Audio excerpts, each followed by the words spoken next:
Hello, everybody. Of course, I forget to turn that off. On. Bop doop. There we go. Alrighty. Hello, and welcome everyone into the stream. It's good to see everyone. Congrats on Aussie getting first. Welcome on in, Shizian, and welcome on in, Asta. It's good to see everyone. Greetings, dear spirits, and welcome to Purgatory Corner, the Library of Dreams, where stories never end and the shells stretch into eternity. I'm your storyteller, Sinspeaks, and today we're going to be doing a 12-hour stream. Find your seat amongst angels and demons alike, and perhaps add a new book to your shelf. Every story is a reader. You should always share your stories. Alright, let me pick up my redo. Okay. We're going to do Buried today, ladies and gentlemen. You guys get to speak. You guys get to use words. You guys get to read shit with me today. How do you feel about those? Reading in the morning, Sin? Yeah, Our yeah. morning. I know, horrifying, right? Absolutely Are you horrifying. trying to kill us? If I wanted to kill you guys, I'd be doing other things too. Right, let me move over to this, and then do Buried. And I will share my screen. Okay. I'm surprised I no was one's gonna mentioned say. my new PNG. No, I have. It's so And I was pretty. just like, what? It's cute. And I'm just like, What? Oh, wait. Ah, stop it. Oh. Oh yeah, this thing doesn't really have, hold on. uh-oh. This thing doesn't have proper Sharing qualities. no options. Uh-oh.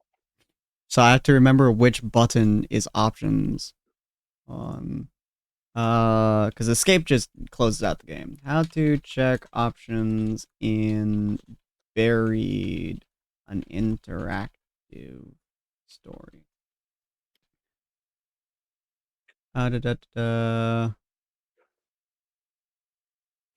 Simply read the no. How to check settings? How about that? Settings. Is it tab? Bacon. Bacon. Pausing the in-game menu. How do I pause the game is the problem. Okay. Sure. I guess it might just be tiny. We'll see. We'll see what happens. Enjoy and choose wisely. Okay. But it's so tiny. I want to interfere with this. Let me just tap a bunch of buttons and see what happens. Tap tap tap tap tap tap tap tap tap tap tap tap tap tap tap. All the buttons, baby. All the buttons. Nope. I mean, there's a gear in the corner now. This game does not have an options menu, apparently. Alright, then. I guess we're just going to expand shit, then. Can I duplicate this? Copy. Should. No, I can only paste this reference. Son of a bitch. Okay. It's fine. Buried. Capture specific window. Buried. There we go. Nah, no, stop it. Okay. Extend that to there. I'm contributing my stuff.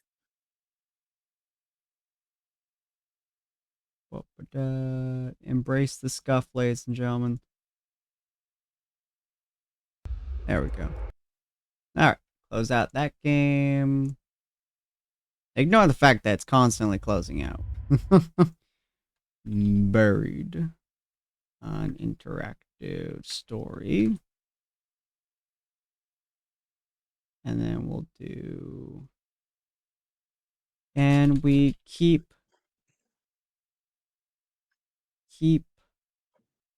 fellows alive in a SCP-like world?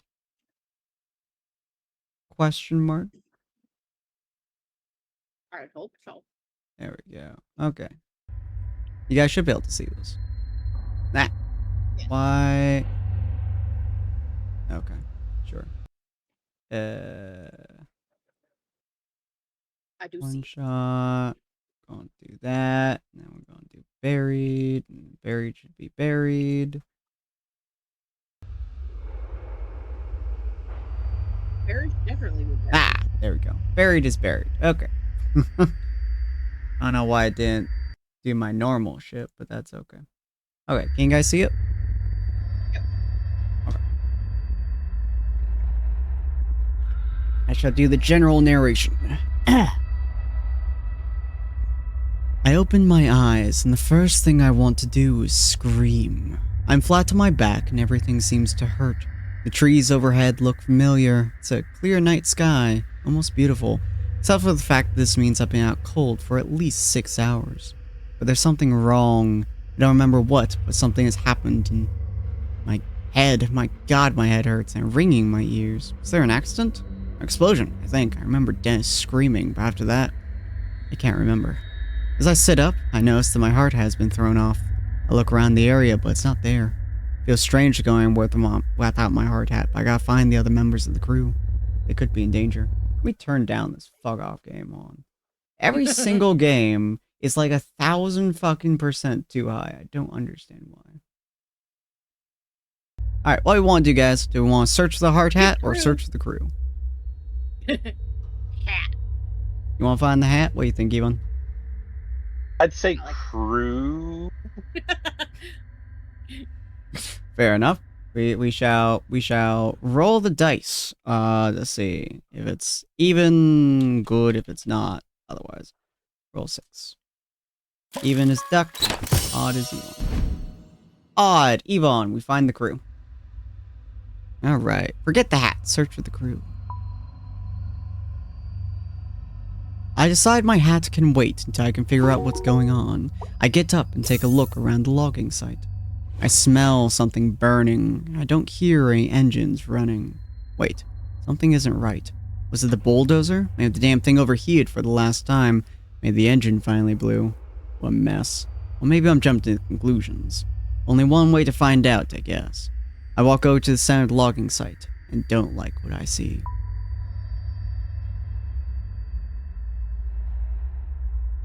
Oh, well, shit. Oh, damn. Damn. The logging site looks like a bomb was detonated right in the center. I don't know where to start. The one load we had managed to stack on the truck for the day is overturned. The trailer bent and logs hang off the back. Where the hell is everyone? My head is killing me and this ringing in my ears. I can't hear anything. Not birds, not my footsteps, nothing. Makes me wonder if I hit my head after my hard hat flew off. I run through a quick mental checklist to make sure my brain is still working. My name is Roger Hastings. I'm 41 years old. The year is 2017. I own a small logging company. We've been logging in this strip of Kentucky woodland for almost a month now. Okay, so my brain works. That's a relief. Also makes me fearful, because something is certainly not right here. I look around the logging site, my mind trying to figure out what happened.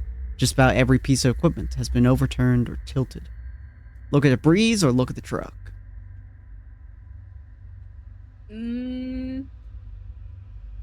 Truck. Truck. Gotta make sure it's not gonna explode. What about you, Yvonne?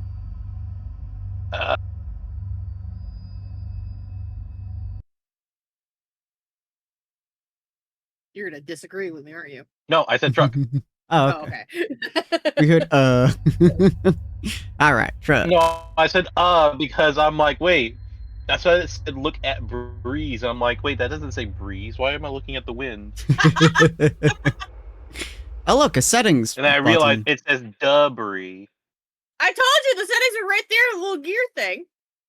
Wow. The settings does so little for me. Alright. Look, it's even got a Get soundtrack. Oh yeah. Get that soundtrack. Get that sweet sound stuff going on. You guys should be able to hear the sound. I know. Okay, good. Alright, look at truck. The truck. The hitch is completely broken, like it was blown off in an explosion or a really bad accident. Had there been an explosion, all the fuel in sight would have started a fire, but there's no charring, no burning, nothing. I walked through the area where Dennis had been working. From the looks of it, he'd been moving slowly. I'd only taken down 4 trees today. His mail lunchbox is open, indicator he'd been taking an early break. But he's not here. No one is here. Where the hell is everyone? I could try to make a call on my cell phone, but its batteries are already really low. Not that it matters, the reception is crap out here. You guys think yell or call?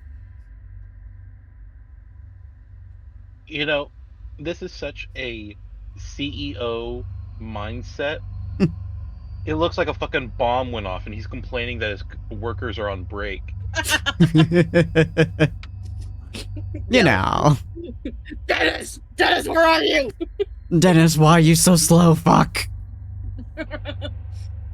I would yell as well. Who told you to go on break, Dennis? Alright, so yell? Yep. Alright. Yell. Hey, guys, where is everyone? Tony, Dennis, Frank, Joe?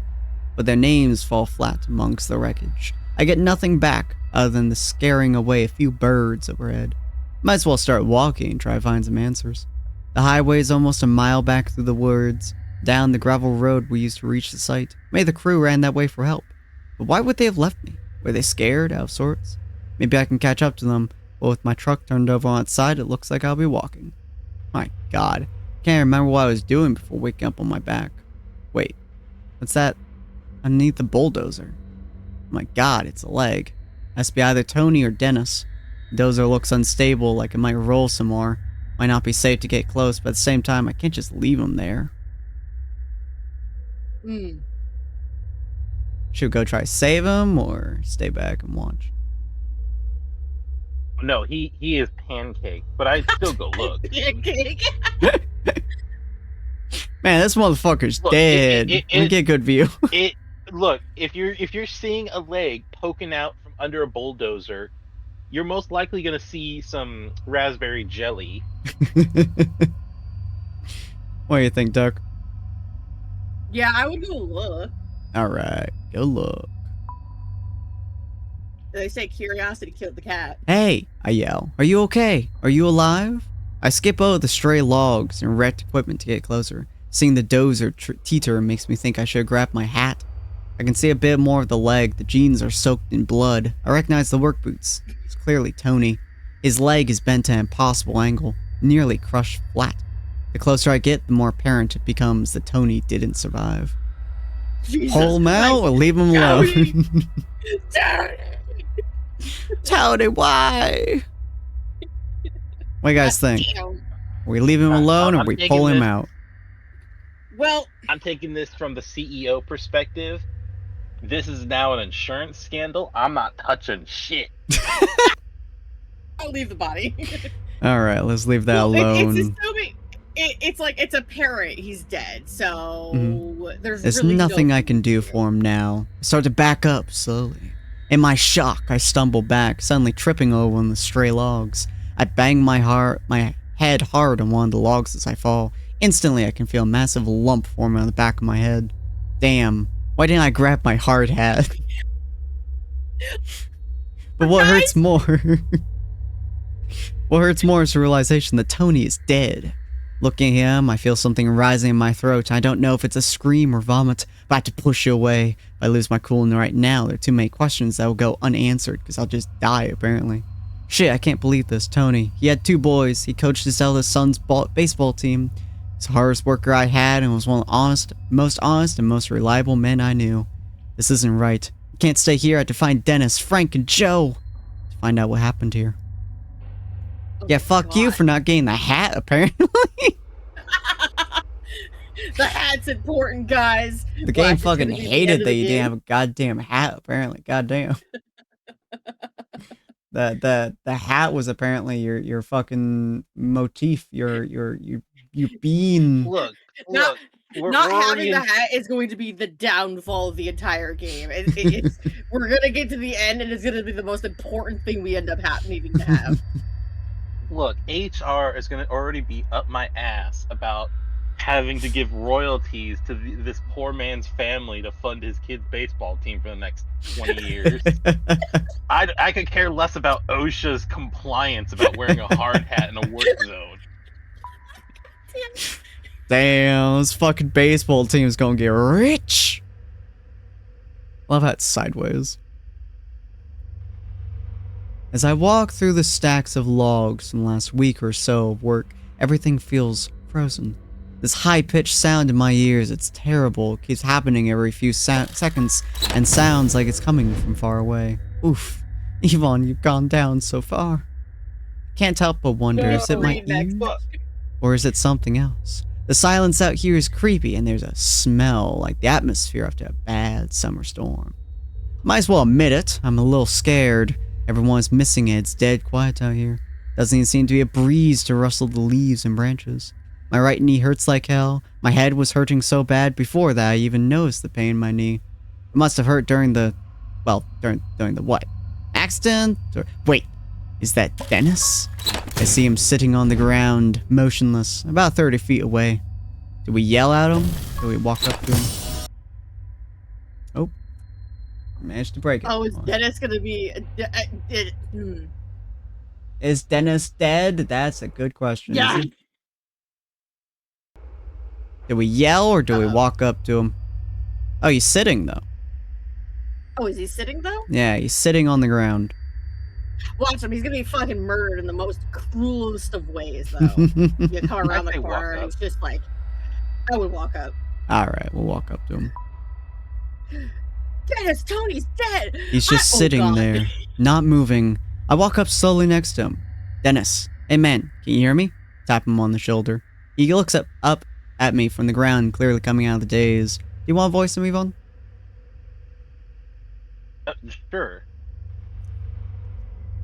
Harry. Hold on. Doesn't have it open, do you? No, I have it open. It's just taking a second to catch up. Yeah, you go. Oh, you can yeah, always refresh the quality as well. Dennis is built there like... seems to be like... Huh? Oh, sorry. Oh, you're fine. Yeah, it's about like... Oh, the stream is about 10 seconds behind, I think. Discord should be 2 seconds? Question mark. On point. Oh, you're streaming in the Discord. Okay. I've been watching you through Twitch. Yeah, what? Fair. That's why my responses are a little behind. Oh, you're good. Dennis is built like a wrestler. It's a tough personality to match, but in this moment, he looks disoriented and even a little anxious. Though I'm glad to see him, the fear on his face on his usually confident face is alarming. Is it you or me? You. It's you. What the hell happened? What's going on? Do we say, I don't know, or do we say it's an explosion? Honestly, I want to say don't know, the crew's missing, but then you have to explain that Tony's dead. What do you think, Yvonne? I'd say don't know. Because you don't know. Something fucking happened, clearly. It could be an asteroid hit us. Fuck all, anything can happen. Yeah. I don't know. The crew is missing. Missing? Where do you think they all went? I'm not sure, but it has me pretty freaked out. Something's not right here. Still sitting on the ground, he looks around the woods as if he is now just understanding the severity of this situation. The equipment was overturned. The dozers too, I say, wiping my forehead. You okay? Yeah, just a bit shaken up. Me too. This might be the most intimate conversation Dennis and I have ever had. While he and I have always been on good terms, we were never particularly close. Death brings a man together. Always respect to him, though. Sure, he's come to work a few times looking like he's been in a bar fight the night before. I've also seen him do an enthusiastic impression of a dinosaur as he played with Tony's kids while he waited for Dad to finish up his shift. Man, it just then hit me. Dennis and Tony were good friends. Not sure I want to rattle him with the news of Tony's death right now. Not before we know what's going on, but he has a right to know. He does have a right to know. Does have a right No, to know. don't mention it. Don't mention it! Look, What do you mean don't mention it? Look, there's time for brute force and there's time for tact. If he's not mobile, I'm assuming Your he's not mobile. friend is dead! Dennis! I don't want to put Tony into a panic. That's fair. No, that's Dennis. That's you. You're Dennis. No, I don't want to put Dennis into a panic that Tony's dead. All right, let's see what the dice give us. Even is Duck, odd is Yvonne. 9, odd, Yvonne. We don't tell him. Damn! This poor bastard. The dice are against me. I know, Damn. right? All right, don't mention Tony. You didn't tell Dennis about Tony's death. It's good to find someone else, I say. I don't think I need to bring up Tony quite yet. The two of them were close, almost like brothers. He'd take it hard. Yvonne. Oh, fuck. Alright, I'm eating my egg roll. Dennis, where'd you get an egg roll? It's right there. Yeah. And then... Hey. Did you see that light? No. What did you see? I don't even know, Roger. It's like this flare of white light. It came right out of the ground, like an explosion. So there was an explosion. Maybe with some equipment, or... No, that was no equipment. This huge ball of light just came right out of the damn ground. What did it look like, or where did it go? Are we Cotton Eye Joe? What did it look like? Giant ball honestly, of light. It sounded like a fucking landmine, of like a catastrophic like landmine. Fair. Yvonne? I'd ask what it looked like. Alright.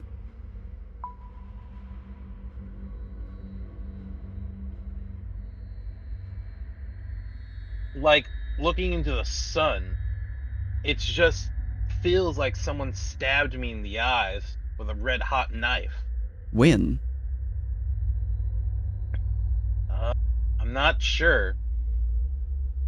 But I had finished about 10 trees for the day and was about to top one.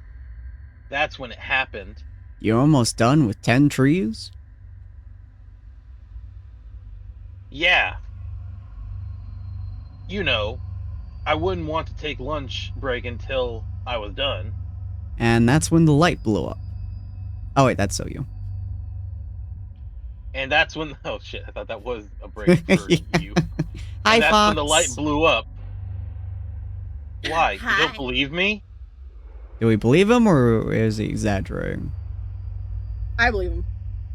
Well, remember, we did notice earlier that there were only like 3 trees done. Hi, Fruit Tart Fox. We missed the fruit. But, you're in the fucking woods with only this crew, and somehow you woke up from being unconscious for God knows how fucking long. Any point, like, any shit could fucking happen. Hi, RJ. Anything. Hi, RJ. We missed the RJ. At this point, I mean, you could always say you believe him, and we could just take it with a grain of salt until shit actually makes more sense. That's true. What do you think, Yvonne? On the side of tactfulness, sure, I'd say I believe you. Alright. Hey. Tried to get your bot up. Look, I forgot I'm supposed to be rolling on my bot so that way when I half myself, it doesn't half the real me. And I get a nat 1 on the real me, so... Fuck. How you doing, Fox? We missed you. Alright. I believe you. You believed his story. Dun dun dun. He saw what he saw, I think to myself. He has no reason to lie about this. My God. Are you okay? Yeah, I'm fine. But if I'm being honest, it scared me pretty bad. And if it's all the same to you, I'd like to get the hell out of here. We both stand and start walking towards the road. It isn't until we start moving that I see Dennis is wounded. His right side is coated in blood, the red seeping through his blue work shirt. There's splatters of it here and there, but there's also a very large red splotch that makes me worry. Are you in pain, or how'd you get the injury? How'd you get the injury? Hey, bitch, do you hurt? Obviously, he's not feeling it from shock. How'd you get that injury, bud?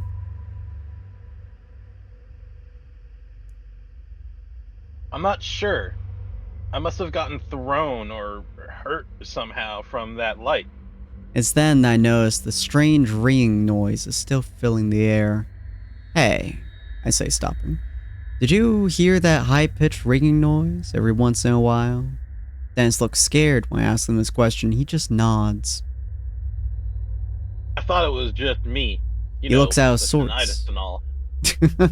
Yeah, the tinnitus really, it hits pretty goddamn hard, you know. You just gotta shove a finger in there and it'll wash out. He looks out of sorts. I've never seen him like this before. Apparently, we've never had really an intimate conversation, so I'm not too surprised that I've never seen him like this, but yeah, it happens. It is obvious, though, that he's looking for some reassurance. Every big bud needs it. Even though I'm his boss, there's probably something very unnerving about this whole situation. It's okay, or dude, it's freaking me the fuck out. What we got? We're the healthy one, and he's both. If he's not feeling that pain, he's in shock, and we don't want to stress him out anymore. This is weird as shit, bud. Yeah, probably say we're okay. It's probably nothing. Can't fucking stress the man out. Alright, bud. We'll be okay. It's probably nothing. Let him bleed out in peace. Let's be realistic, I tell myself. I might as well try to be empathetic. Out here in the middle of these words, the ringing noise could be anything. Maybe a car alarm from through the woods or something. Still, even my passive comment seems to have reassured Dennis. He looks a bit calmer, more relaxed. We both start forwards and don't say another word. Did you try to call Frank? Or that's you. Did you try to call Frank? I know he had his cell on him today. Not yet. Luckily, I still have some battery left. I pull out my cell and call Frank. Hopefully, I didn't make that call to... Or, happy I didn't make that call to Dennis earlier. It rings, but he doesn't pick up. And then I hear his phone go off, behind a stack of logs. Dennis and I gave each other a look. As the phone goes to voicemail, I hang up, and we walk behind the logs to find Frank's phone on the ground, abandoned. We look around for Frank, but find nothing. Not a single trace. It's then that I know something really odd. A 10-foot wide hole in the ground, right near where the phone was. There's no stray piles or removed dirt or rocks. It's clean, smoothly dug, cutting into the earth. Wide, but only a few feet deep. It looks unnatural, like the ground was just deleted. No shovels or diggers used. Dennis walks over to it. This looks like the same hole where I saw the light came from. I say nothing. My mind is spinning. I don't know what to think. Did Frank get evaporated? We need to get out of here. At that moment, that ringing noise carries through the forest again, sending a shiver down my spine. Dennis is right. There's something strange going on in our neighborhood. Who we gonna call? And we might not be safe here. But that ringing sound could be a clue as to where the rest of the crew went. Let's check you out or let's get away. You just had to fucking do the Ghostbusters. Yeah. Something strange. Don't look good. Who you gonna call? Ghostbusters. Check the sound or get the fuck out. Good question. You haven't make the found first Frank road, and you haven't found Joe. So. Well, And Tony's dead. we know where Tony is. Tony! Look. Every work site should have an emergency evacuation plan. If some catastrophic event occurs, an unexpected explosion, avalanche of logs, Aliens. alien invasion. You clear the area of danger, you make sure the people around you are safe, and you meet at the evac point, or the whatever the fuck the store calls it. Mhm. You know what you also end up having? Your fucking hat! The game is really passionate about you having a hat. Yes. Alright, shall we check out the sound or shall we leave? Oh, God. Hang on. I got this, Sin. Hang on. I got this. Uh-huh. Call Robert a coward. Let's Hey! leave. That got an even. Yay! I get to pick! Let's find the sound. I'm a curious cat. Let's go. Go take the curious cat. Let's check out that sound, baby. It could be Frank's phone, man. You decide to check out that sound. That's definitely not a phone.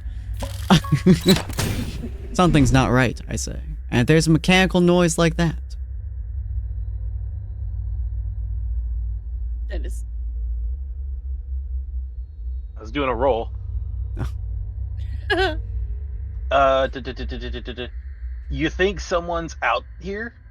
Maybe. I think we should check it out at least. It might be able to help. Yeah, you're right. I'll be here waiting for you. Better hurry, though. Dennis doesn't look like he's in the best shape to be trancing around the forest, but we need some answers right away. Do we leave his fucking ass behind, potentially get eaten by whatever is dissolving things, or do we bring him with us? I mean, he is also bleeding out. He's gonna become a fucking meal at some point, obviously. He will This die if we fucking don't get forest. him some kind of attention. And he's gonna die So- if he walks. He's just gonna end up bleeding out faster. So, this game is also missing an option, too, unless it's doing it as a secret option. Frank's phone is sitting on the floor here. Why don't we just give That is- Dennis Frank's phone, and if anything happens, he just calls us? Yeah, I don't already think know the we game get ever enough thought about that. reception. We already get enough reception to call short distance. Oh, you know what? Maybe that is the option if you leave Dennis behind, though. We don't know that. Having played this, That's what I was that is saying. not the option.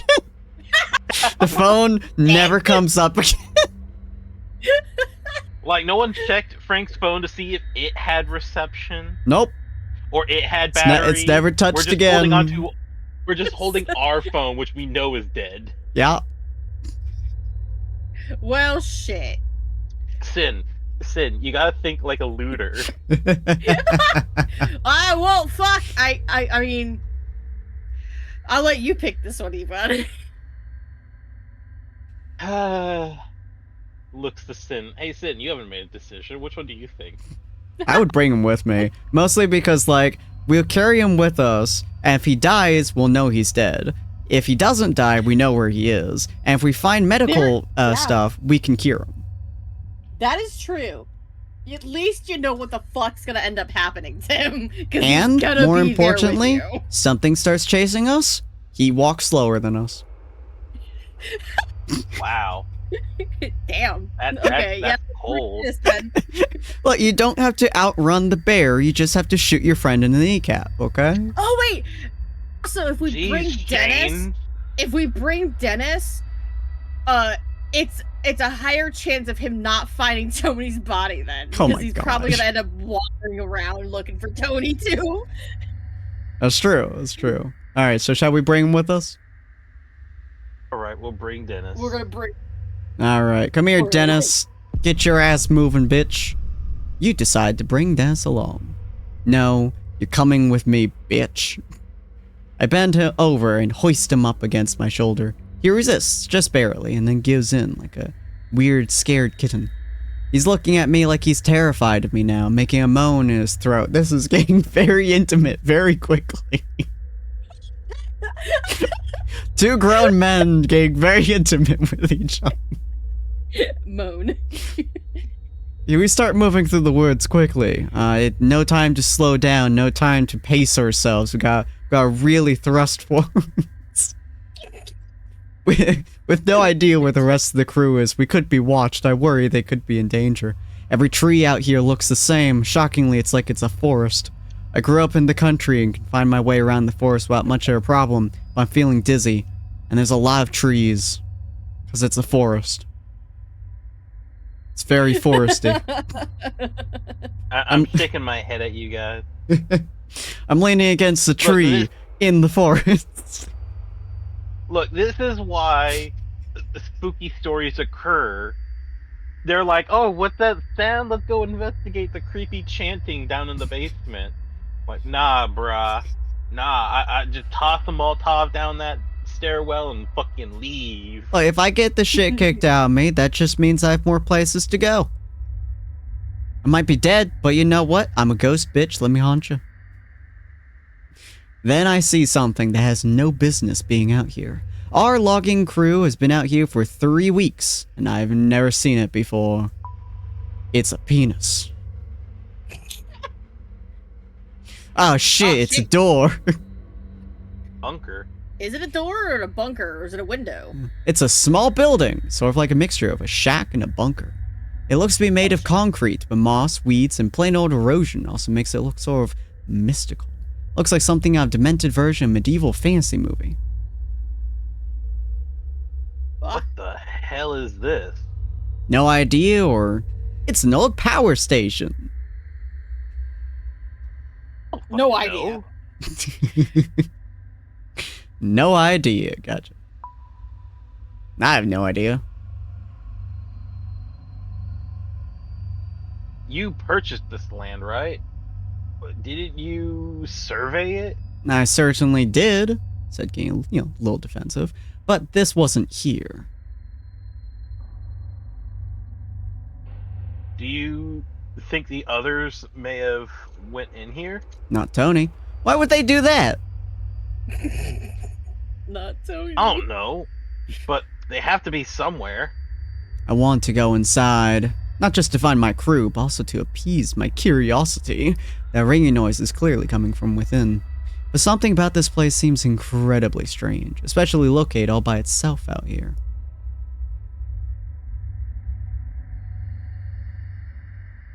I bet these folks didn't get many trick-or-treaters.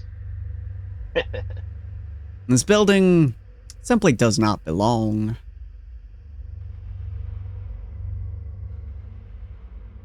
Is it Dennis or Tony? Or not Tony? This is not Tony. It's not Tony. Dennis or you? This is Dennis. I wonder, do we knock or just go in? Oh, I can tell he's attempting to make a joke, but it falls extremely flat. Tony would really love and laugh at that joke, I can tell. In my mind's eye, I can hear... He'd tell us to kick rocks because he can't. Yeah, I'm hearing his voice in my head. Kick rocks, you son of a dick. Alright. I'm starting to think his humor is a defense mechanism for his fear. I know that feeling. We are kind of bleeding out, so we need to do something to keep our mind off bleeding out. Yeah. Or you're just hallucinating. But his, blood may have clotted. I think that's the word. I don't know. We both look forward. Or ahead. Ugh, okay. Take a moment to realize what we're about to do, and start forward. We get no more than 3 feet closer when Dennis starts wobbling. Do we say, "Are you okay, buddy?" Or do we just steady him? Steady him. Steady. Steady him, baby! Bitch is coming with us. I reach out quickly, straining my injured knee. I'm barely making it in time, grabbing him under the arms and keeping him from hitting the ground. I'm okay. Just, can you help me walk for a little while? Just help me inside, please. I can't deny his request. I never could with this man. He speaks to my heart. I never seen him this week, and it's a little uncomfortable to see. I'm glad uncomfortable is the word I chose there. It makes me glad I decided to keep him with me. He probably would have died. I help Dennis into this weird little building. The front door opens easily, even though there's clearly a lock on it. Not really sure how you open a door with a lock on it, but okay. Maybe the lock was supposed to keep someone in. It's hard to tell. I can still hear that ringing noise. It's definitely coming from in here. Stretching out in front of me is a small interior to match the outside. The building is totally empty. There's concrete floor and dingy, featureless walls. There are no windows, giving this place an even more isolated feel. Still, we hear the ringing noise coming from somewhere in here. It's louder now, more prominent.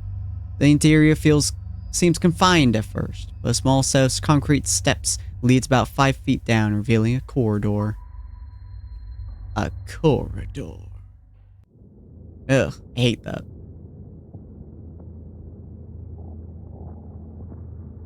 It's a massive corridor. In fact, like I'm in some kind of building underground. It seems going forever. You know, something else that's massive, but this is not the time nor the place to think about those thoughts, Jimmy James. This corridor is mostly dark, with emergency lights every 10 feet or so. I assume we're now underground because this corridor extends far beyond the walls of the building we entered. I realize that someone might not appreciate finding us here. Do we tiptoe, or do we fucking walk as quickly as possible? I mean, you got a fucked up knee. You got Dennis here who's just completely fucked up in general. I would just tiptoe. Take your time. Tiptoe by the window. Strut. Tiptoe. Hoi, hoi, hoi, hoi. Just fucking catwalk this shit. Yeah, catwalk that shit, man. Fucking great. Tiptoe quietly, motherfuckers. I feel like a ghost, like I truly have no business being here. Dennis leans on me for support. We move slowly, our feet not making a sound. If anyone is in here, I want to make sure they don't hear us. The slapping of our ass cheeks is not going to alert any foes today. We tiptoe forward as softly as we can. As I carry Dennis to the far end of this otherwise featureless place, I see a flight of concrete stairs leading down. Again. I have to set Dennis down on the floor. His weight is killing me. Yeah, shock it. His weight is murdering me. You know, I'm in so much pain. I wonder what kind of pain he might be. I mean, you got a fucked up knee, and he's arguably got a stab. The guy's bigger. The guy's bigger than you. It was described as him being bigger than you. He's a big, beefy man. Stairs. Why does it have to be more stairs? I know, right? Dennis, are you okay, man? Stop worrying about me. I'll be fine. I just need a minute to rest. Yeah, looking at him, I'm not really so sure. I can see the blood. I mean, it's not bleeding, but it's still blood. I can still hear the ringing noise every so often coming from in here. I look ahead at the concrete steps, pointing towards them so Dennis can see them, because apparently he can't see without a visual indicator? I don't know. Can you make it down these stairs? I ask. He stands up slowly, and visibly making an effort to not fall back down. Yeah, I can. He sounds a little irritated. He starts for the stairs without me, and I have no choice but to follow. Ow, ow, my kneecap. We approach the stairs, and just by looking at them, I get the sense that we're crossing some sort of line here. There may very well be no going back. As you all know, when you go downstairs, you cannot walk back up them. It's an impossibility of the native world. Oh, I hate those stairs, actually. If you guys ever want to know stairs that I don't like, it's those. As I head downstairs, I notice they look aged. Okay. That damned ringing noise is somewhere below, louder than ever. I feel like I'm walking in a cellar of a haunted house, the light becoming scarce as the stairs take a slight turn. I can feel the temperature drop. Dennis makes a few steps before he is leaning on the wall. He's breathing like he just finished a marathon. Do we just fucking keep going, or are we giving him a break? I would give him a break. Give him a break. I feel like I've seen those stairs in a dream. I fucking hate these things. Alright, I'll give him a break. Let's take a break, I say, putting my hand towards his shoulder to help steady him. Dennis lets out a sigh.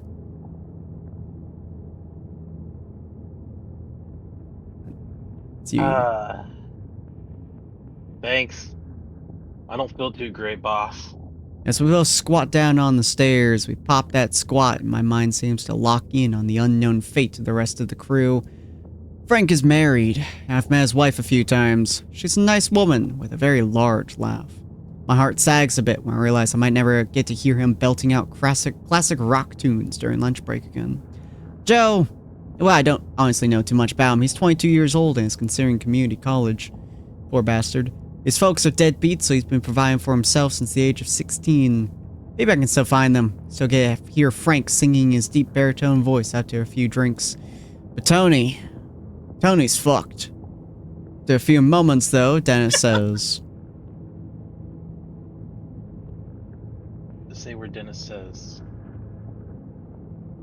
There it is. Thank you. It keeps moving in my yeah, I know. Dyslexia is like, stop moving. All right, let's keep going. We both stand up, leaning on each other. I keep Tony in my head. His voice speaks to me. Tell Dennis, you fucking whore. And I go, no, fuck you. Son of a bitch! I'm like, oh yeah, no, continue reading casually, and all of a sudden you come up with that shit on the fucking slide. I'm like, wait a minute, boss, where does that say that there? We're getting overtime for this, right? Well, Dennis isn't. I have to make Dennis. Sorry. Tony isn't. Fucking Christ. Neither one of them were getting it now. I had to make Dennis stay behind me as I stick my foot out and search the next step. Yeah. I can't help feeling like a child as a very powerful fear seizes me. Yeah. I'm expecting a monster to reach out of the darkness, slicing into my throat, or touch my tootsies. After what feels like forever, we come to the bottom of the stairs. We're closer to that ringing noise now. A door sits securely in the hall, and squarely, I guess, and looks just out of place. Down here as I feel a sliver of light seeps through, illuminating the area. This must be where Tony went.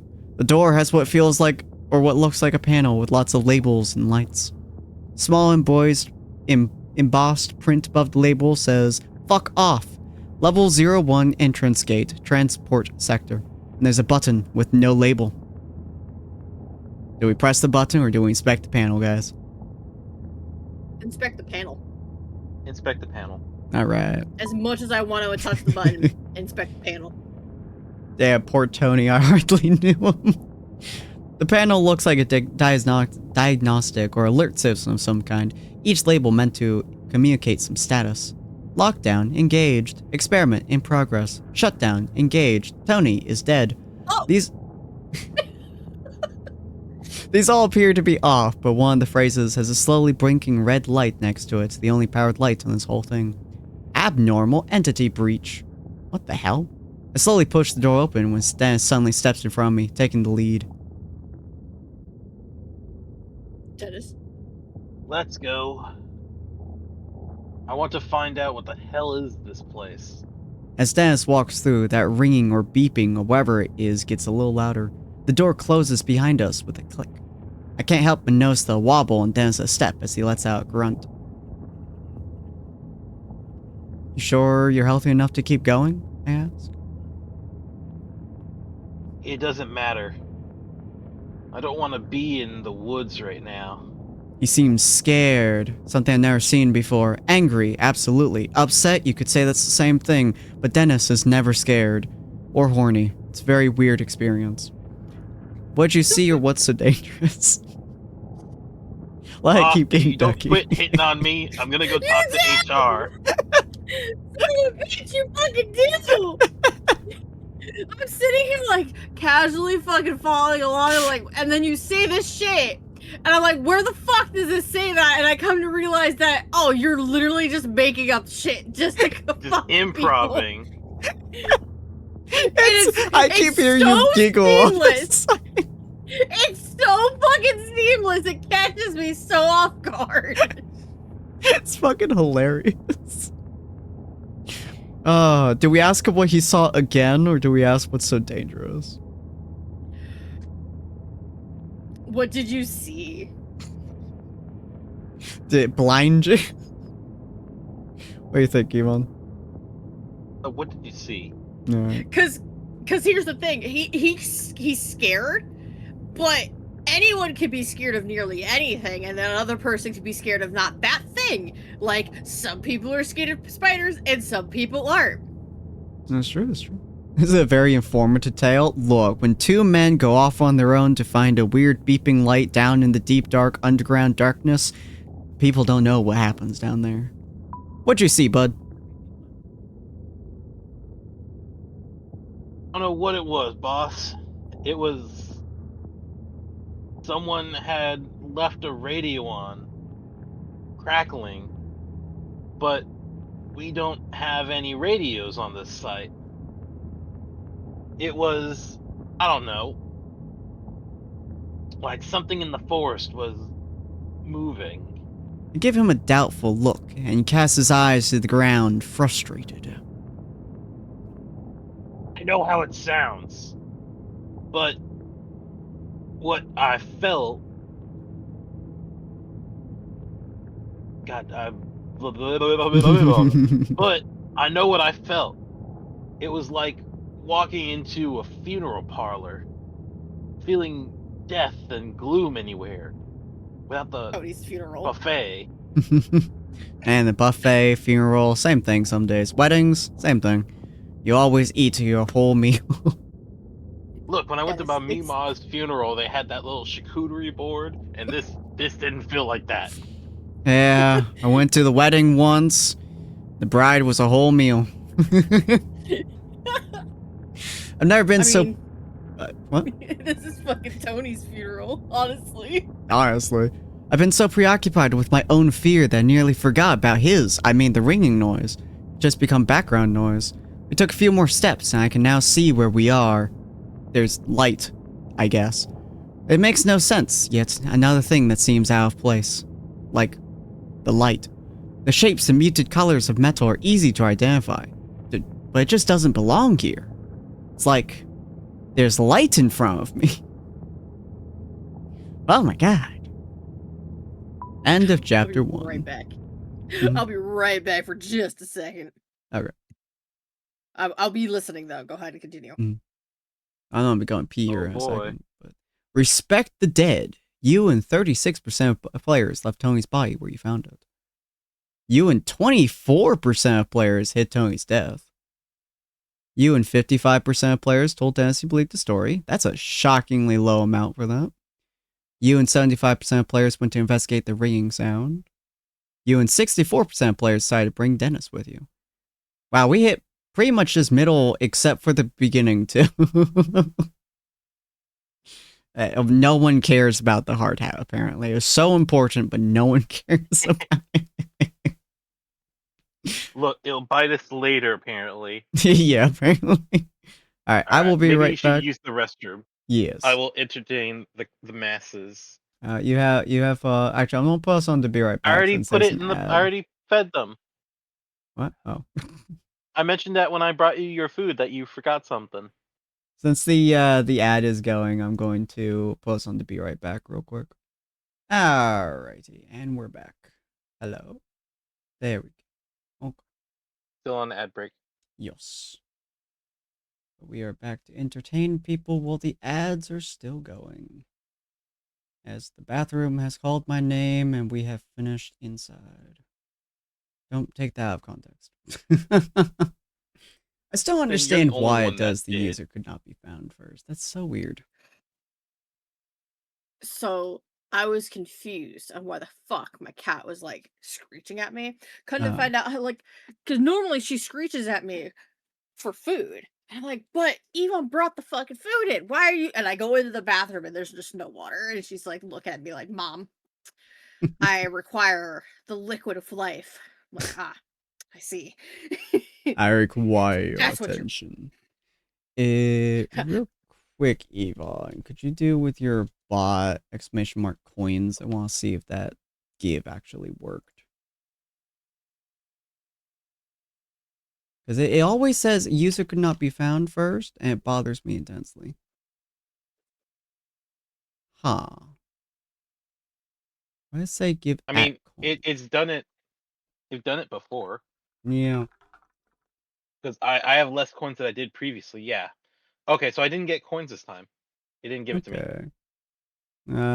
Let me try that again then. Yeah. Because it normally doesn't give that @ symbol, so that was kind of weird.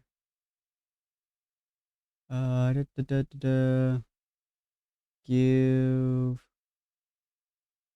coins. Yeah, it's just give coins and then. Oh, wait. Yeah, deduct from user running command must be present.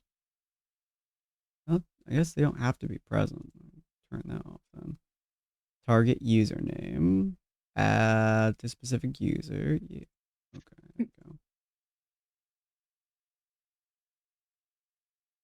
Did that. 9797. No, that's not working. Now we're doing tech support, guys. Let me try something real quick. Give coins at Yvonne at 12. That almost certainly worked. Edit didn't have the user could not be found this time. Okay, try again real quick. Oh. I see why. Because I put the money before the person. Ah, that would make Yeah. sense. So it's person, then the amount. There we go. Person, then money. There you go. I should do it, I think. Said you need to make. I don't know if you already have it. You need to make a command list. I do. It's in my if you scroll down. On Twitch. If you scroll down. I see it. Which? Yeah, it's at the very fucking bottom. Oh, there it is. Okay. Those are, Then I believe, disregard all my of mine. previous comment. Yeah. I do have that just for people to see. So, and I apparently have now removed the user could not be found section. So I'm happy about that because that was annoying piss out of me. So I'm glad we figured that out. I don't see give coin though. On your list. Oh yeah. It's probably because I don't think most people do that, but let me double check. I mean, Creeper gives all his coins to I think Ray. Yeah, he does. Books first, coins. Yeah. I might add that later. No one's trying to game the system besides me right now. And so see, and I'm losing. Yeah. I don't think you're gonna get past Ray's number. I'll be perfectly honest with you. I will fucking die on this hill. Ray managed to shoot up so far past everyone. It's crazy. Okay, I should. I'm gonna regret seeing this. There's Ray. I'm in third now. Okay, I'm only in third. Only in third. I was second. Now you're behind Wazzy. Alright. So yeah, Ducky, fucking 36% of players and 24% of players. How do you feel being the minority of people? Well, actually, no. Yvonne, how do you feel about being the minority of people who hid Tony's death? I mean, I wouldn't say I lied. I omitted the fact that Tony was deceased. Look, what? Let me gaslight here. We're trying to keep Dennis. We're trying to keep Dennis in a healthier mindset to now realize, oh, he's already a little far gone. And we got pat him in the shoulder and just go, "It's okay, buddy. It's okay. We have faith in you. Tony's dead, but it's okay." Things in the woods. That wasn't told to us earlier. Oh boy, guys. Guys, did we set off a fucking missile somewhere? We're standing on the thin platform of what appears to be a fancy subway. The rails look well used, but not old. Why is the game so fucking loud? There are small overhead lights that are very dim, as if they're running on emergency power. The dim overhead lights, wow, okay, are a blessing, but the size of the place makes me feel very vulnerable. Staring ahead, the tunnel seems to be endless. It's almost dizzying. There's a small light further ahead, and a space that breaks the monotony of the tunnel's curved surface. Another platform, maybe. Stop being so fucking loud. I'm sorry. No, not I'm you. sorry. This fucking game. Every game I play, I swear to God, is like 30 fucking decibels louder than it should be. It's insane. Okay. Should we just ask why we're here or what Dennis thinks this is? To be honest, both these are pretty much, I'd consider the same question, just different phrasing. Why are we I here? would be questioning Subway why here? the fuck there's a subway in the subway tunnel. How is there a subway tunnel? Why are we in the subway tunnel? What the fuck? Get out of here, Niall. Mood. Go lay down. What do you think, Yvonne? I'd say, why is there a subway tunnel? Why are we in a subway tunnel? Dennis doesn't answer. The reality of what we're seeing is sinking in. Wherever this place is buried way underground. It seems impossible to me, making anything that's on the outside of this tunnel dangerous as far as I'm concerned. But of course, we're going to go on. Human curiosity is going to see to that. Also, the ringing noise is louder down here. It's much more solid now, and there's some other sound, something like the faint hum of machinery. What's your take on this, boss? You think we're safe in here? Not at all. This is what I want to think. This is what I think to myself. But I don't want Dennis to see that I'm rattled. Nah, I gotta be the big, strong man from my buddy Boo Francais over here.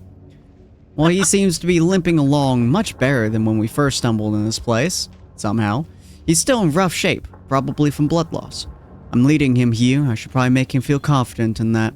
Don't worry, bud. I don't got nothing for you, but don't you worry. How are we doing? Not sure, or we'll be fine? We'll be fine. At this point, though, I don't think.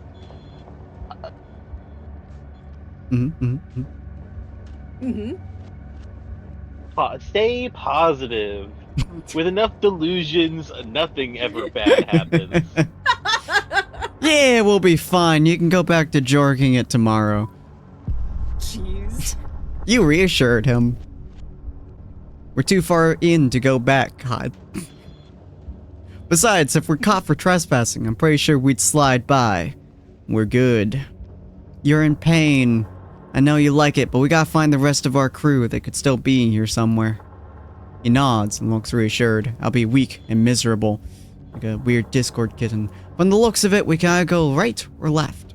The left is slightly lit, the right, not so much. This makes me uneasy because I get the sense that one wrong turn in a place like this could have us wandering for hours. Suddenly, I jerk my head to the right as I hear the unmistakable sound of someone walking. I know that sound like my children beating the shit out of me at 4 a.m. for water. Tiny demons. So, did you hear something? I asked Dennis, my eyes trying to see anything in the darkness, dwelling on the idea of my children beating the shit out of me. I'm not sure. Maybe it sounded like footsteps. I wait a moment, but the sound doesn't come again. Like my children after they run out of the room, begging me for water. They run into the kitchen, and they scream, and then they go silent, and I know that's when the troubles start occurring. So, bitch, Sin. Then CPA is gonna come knocking on the door, and they're like, "Wait, you don't have kids." I'll have you know, I protected him like he was my child. Timmy! I may have left him behind to embrace the life of a rock star, but I still loved him as a child. Dude, you're fucking gonna end up killing me. Here, we're just laughing. Alright, so these are our options. There's no children involved, so I guess to the left are flickering lights, indicating that we'll at least be able to see, unlike my children. There's also hum of machinery, sign of life, maybe. To the right, though, is just darkness, but we did hear footsteps. Those goddamn demons are at it again. Which way we go, boys? I mean, a person! Help! Totally! But, like, I can see. I can see when I'm about to get jumped. Light is better. Yeah. Children are I about don't to kick have our dark teeth vision in. here, bitches. I don't have dark vision here, bitches. Fucking alright, let's walk into the Hydron Collider. We're about to see the hell particles. Demons? What did I do? Nah. The children demons. They're way worse than regular demons. They beat the shit out of you, waiting for you to get up so you can get them some water. Then you get them some water and they go, I'm not thirsty. And then you go, what the fuck? Alright, let's go left. You decide to go into the lights. Seems smart to stay in the light. Left it is. Thanks, game. I love left. Oh, wow. Okay, that's not disturbing. As we head left, the lights ahead are like a beacon in the dark, luring us forward. Someone left the lights on for us. He was trying to be funny, but honestly it was kind of creeping me out. I wonder if that's a good or a bad thing. As we near the lights, I hear the hum of machinery grow louder, but it doesn't sound like a machine I've ever heard before. Those toys, man, make men weird. As the light increases, I use it to take inventory of Dennis and his condition. While the bleeding seems to have stopped, the amount that has soaked into his pants and shirts is beyond alarming. Only vampires like that shit. How much further can you walk? Can you keep going? Yeah. Let's just walk deep into the tunnel that has no business of being here. Now, fully stepping into the lights, notice the sound machinery is coming from an area on the left side that is protected by a guardrail. Shocking. Wisps of blue light dance in the walls. They leak out from whatever is below.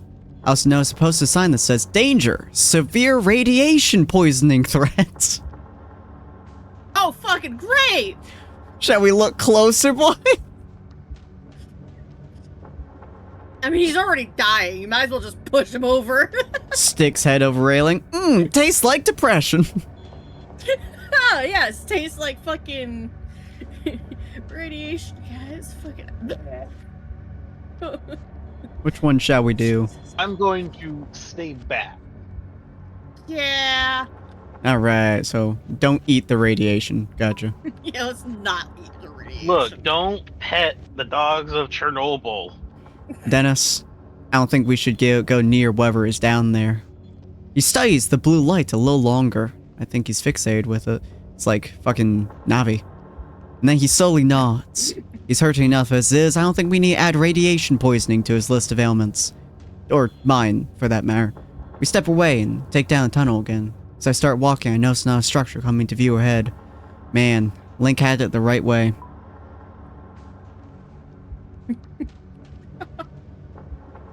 Oh my god. Hey, look, we're in New York. Those fucking rats!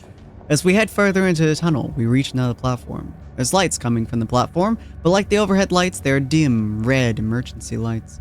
Start to wonder if the explosion at the logging site caused a power outage in this place. Wherever this place is. The ringing noise that I originally thought was in my head is getting louder. Starting to think it was some sort of alarm. When we came to the large open area ahead in the tunnel, it further resembles a subway station. Now I want a subway footlong. As much as I try to ignore the reality, it's undeniable. It's footlong so overpriced. We've stumbled into some sort of high-tech transportation system that is buried beneath the forests of Kentucky. Makes absolutely no sense and creates an entirely new sort of fears to what the hell we walked into, just like every subway I've ever walked into. I noticed that Dennis seems confident though, weirdly enough. When we reach the large opening, we have to climb over the rails and onto the platform. I have to help Dennis over the rails and then up to a small utility ladder that is bolted onto this opposite side of the travelway. The fact that he's still walking is just proof of what a Subway sandwich can truly do for you. When he reaches the large open area, resembling a subway. You're doing this on purpose, I fucking hate it. Cause I'm a bitch. When he reaches Now the you large know open me. area, resembling a subway waiting area, he collapses on the floor and lets out a heaving breath.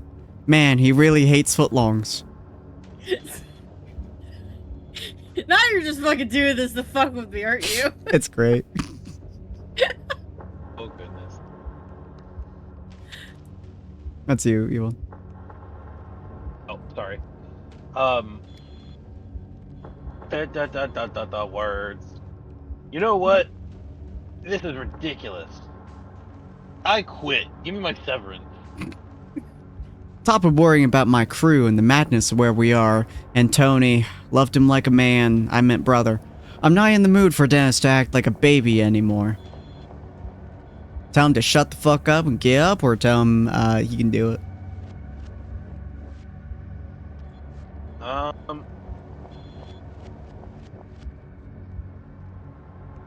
Are you fucking hurt, man? Like, if you're hurt, then I'll leave your ass behind then. Pull it together, Pull it motherfucker. together, man.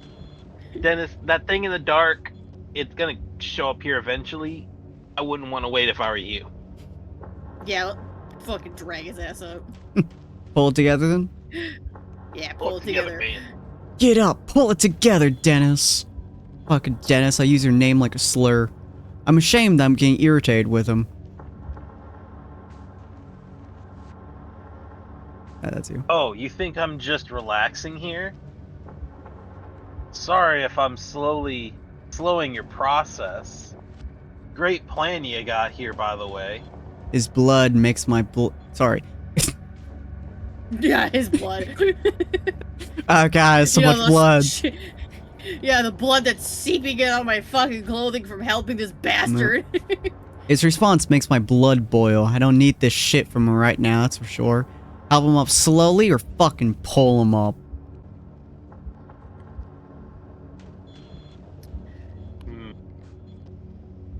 You know, maybe the shock of pain will fucking make him, more, will make him listen. Like, yes, I will fucking leave your ass behind if you do not follow. Would you like to be eaten by whatever monsters are down here? Because apparently something's down here. Because it said contain fucking entity breach. God, I'm bleeding out here, man. What do you think, Yvonne? Slowly. Slowly? Oh, you're gonna do slow? Okay. You want to do fast, Doug? Yeah, roll the dice. Roll 6. Even is duck, odd is even. That's an even. We're gonna yank him up. Come here, bitch. I grab him by his collar and pull him up, not caring to be gentle. If you think I'm enjoying this little trek, you're as crazy as you look. I yell at him.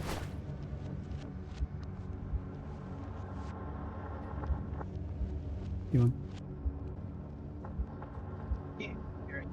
Off me. Despite the pain and haze in his eyes, I can clearly see the anger flaring them. I almost let him go, hoping that he'll drop back to the floor, but of course, I don't. I give him a tiny shove against the wall, instantly feeling bad for doing it when he winces in pain. But damn it, I have to do something to show him that I'm in control here. The hell of it is when he looks at me with something like surprise and respect when he recovers. I reach down, help him to his feet, and then we get ourselves up onto the platform. Right in front of us, there's an entrance to a long hallway, exiting the platform area. At this point, I realize those emergency lights might be on for someone else who actually is supposed to be here. Did we fucking call for people? Fuck no. Oh, I think. Said entity breach earlier. Fuck everything about Let's just pull the entities to us. They might fuck us, I don't know. I ain't about that right now. Fuck that. Yeah, staying quiet might be a little better. Alright. Stay quiet. And then knowing our luck with Dennis acting the way that he fucking is, it's just going to attract them regardless. He can attract them, not you. I'm still not sure if I want to alert anyone to the fact there are strangers in this secret place. My children are the only things I need to stay alert for. And the thought of hearing a scream, even my own scream, in this empty place is too much to bear. Every night, I wake up screaming. Anyways, the emergency lights continue to flicker overhead, casting a sick sort of pinkish light on everything. My mind is racing with the sort of place this might be. It's obvious that it's meant to be secret. And if it is supposed to be secret, then there was a power outage recently. Maybe most everyone has been evacuated. This thought does nothing to make me feel any better as we walk towards the platform exit. We step inside and it seems just as empty as every other place we've come through, weakly illuminated by more overhead emergency lights. We're standing inside of a hallway that looks surreal for a moment. I love it. Dennis is just like, I'm good. Not gonna fight you. Don't worry about it. The hallway reminds me of a hospital wing. There's something not quite right about it. It was the first clean and tidy area I've seen ever since coming in from the woods. Looks like it was recently in use, despite the dim emergency lights overhead. There are chairs against the walls, and the floor looks well cleaned, as do the walls. Oh, there are chairs against the walls, and the floor looks well cleaned, as do the walls. The ringing noise is definitely coming from here, and a small, flashing red light along the ceiling seems to flash along with it. That ringing noise is an alarm, I say, if only to confirm my own thought. Well, yeah, containment's broken. Anyway, sorry, but for what? Dave's just Sorry, like, I'm not yeah, reading- fucking containment's broken. I'm not- Yeah, containment's broken. Fucking, we saw that earlier. And then he asked the question that's been on my mind since I found the little building in the woods. Is there What an the hell asshole is in this here? place? Oh, yeah, that's a much better question to be asked. Shit, wait, what are you saying? Sorry, Dennis, wasn't listening to you. What are you saying? Nothing. Don't worry. Keep reading the script. Alright, fair enough. We exchange a look that speaks volumes. The intimacy between us is unspoken about. We reach the end of the hallway and hear sound like a large metallic grinding. God. That's followed by a clicking noise and the unmistakable noise of a generator kicking on. That's the grinding noise. That's correct. Alright. Sorry, Dennis. I had other thoughts in my mind.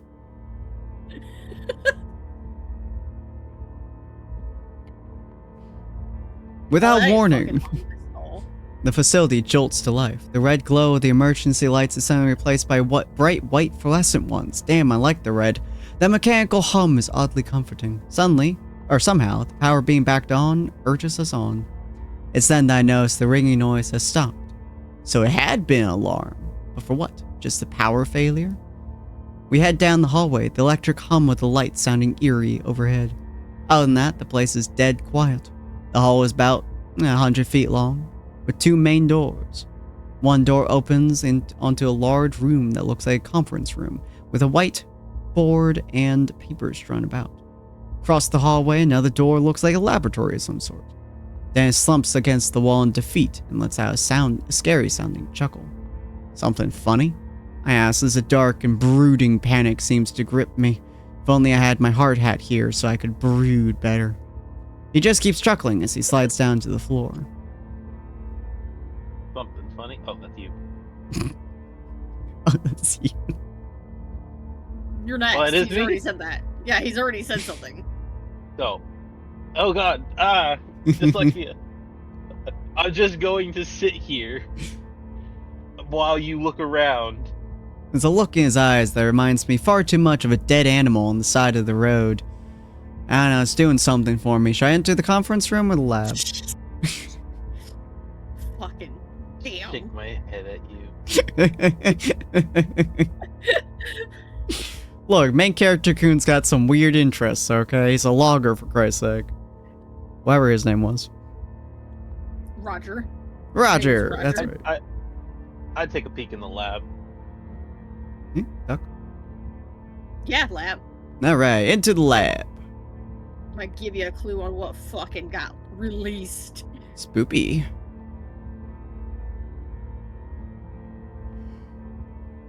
Walking inside, I see small vials and glass containers held in clear glass case. Okay. Everything is either glass or silver. Shocking.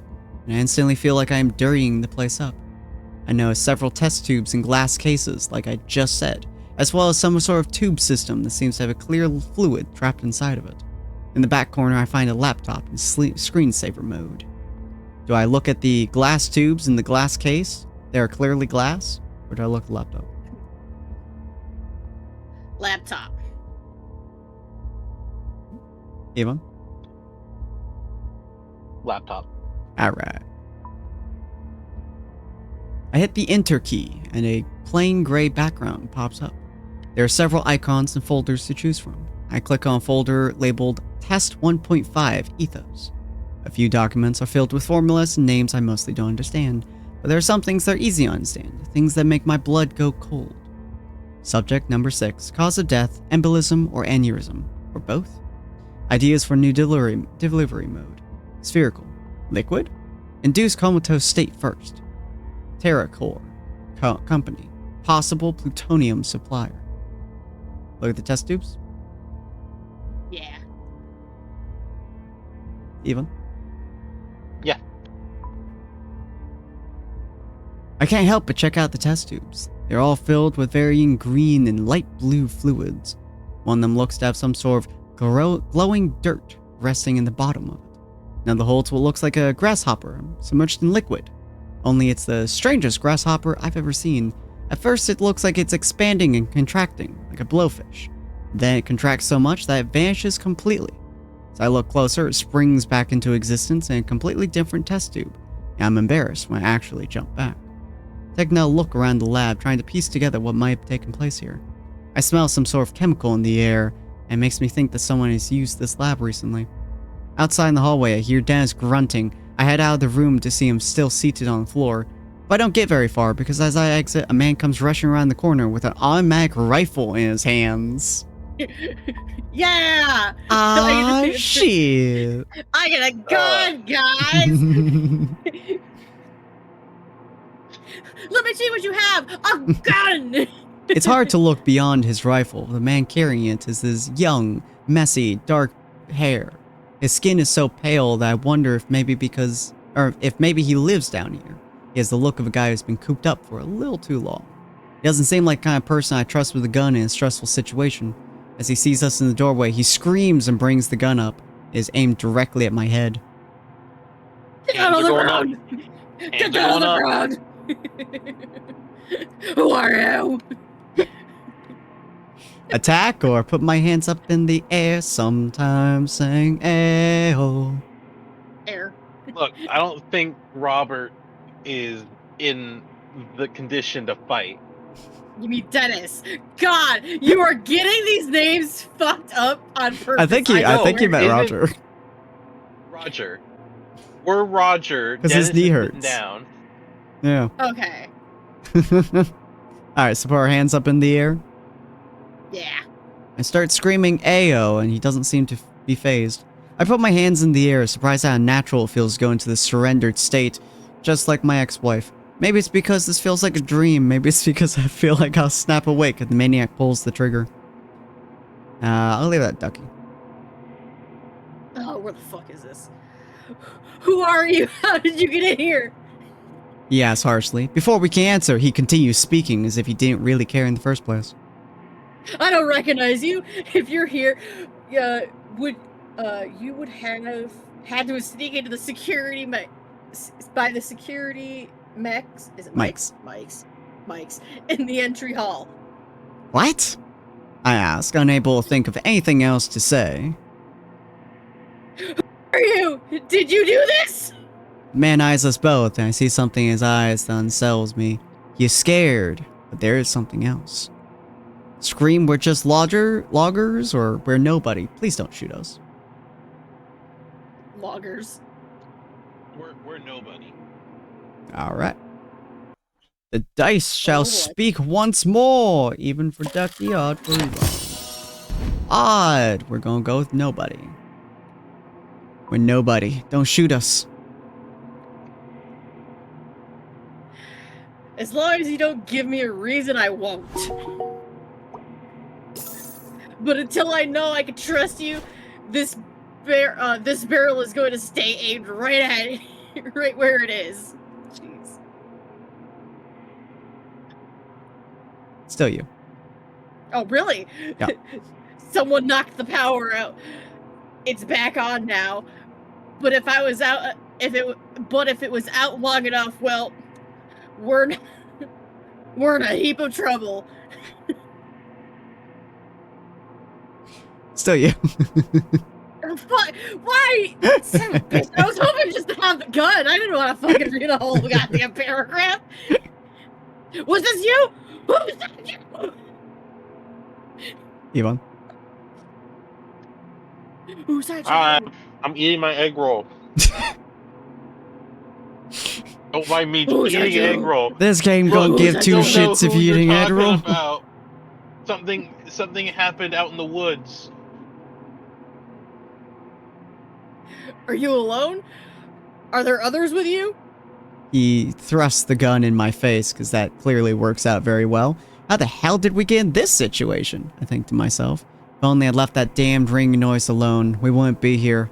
Fuck human curiosity. Again, just like my ex-wife. I'm not really sure if we want to give this guy information just yet. We don't really know anything about him. Though, then again, he might have some answers, so. Right. Just us or our crew? I mean, it is just you guys. And you don't know where the rest of them, other than Tony, because he's fucking dead. Toady! So you're not technically lying if you're saying it's just you. Because you don't know where Just the rest us. of them are. It's just us. Yeah, it's literally just you guys. Alright. No, just us. The man looks me up and down, trying to tell if I'm lying. What happened before you came here? No clue. I opened my eyes on the ground and I don't remember a single thing. The last thing I remember was feeling up my power saw and I was on my ass. We could hear the alarm from where we were. Dennis. And there was this flash of white light, like a bubble coming out of the ground. But how did you get here? In here? I point down the hall towards the subway. We came in that way. The doors weren't locked.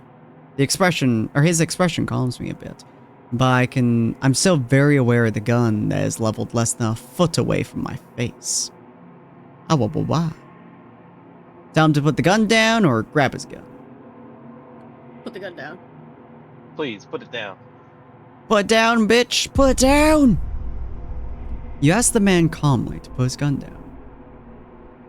The only way I'm putting this rifle down is after I've blown your brains out.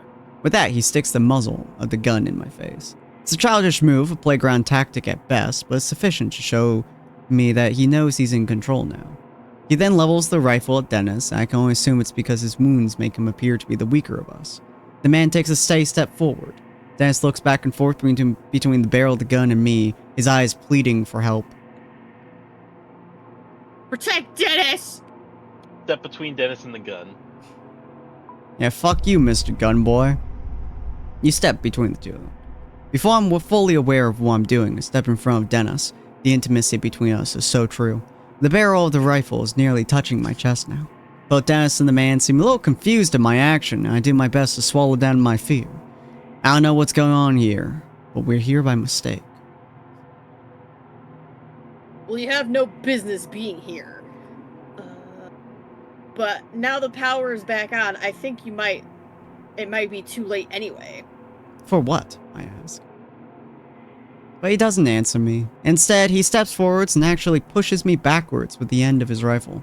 The man then repeats the question he asked before, one that makes no sense, and honestly, makes me think he might be a little crazy.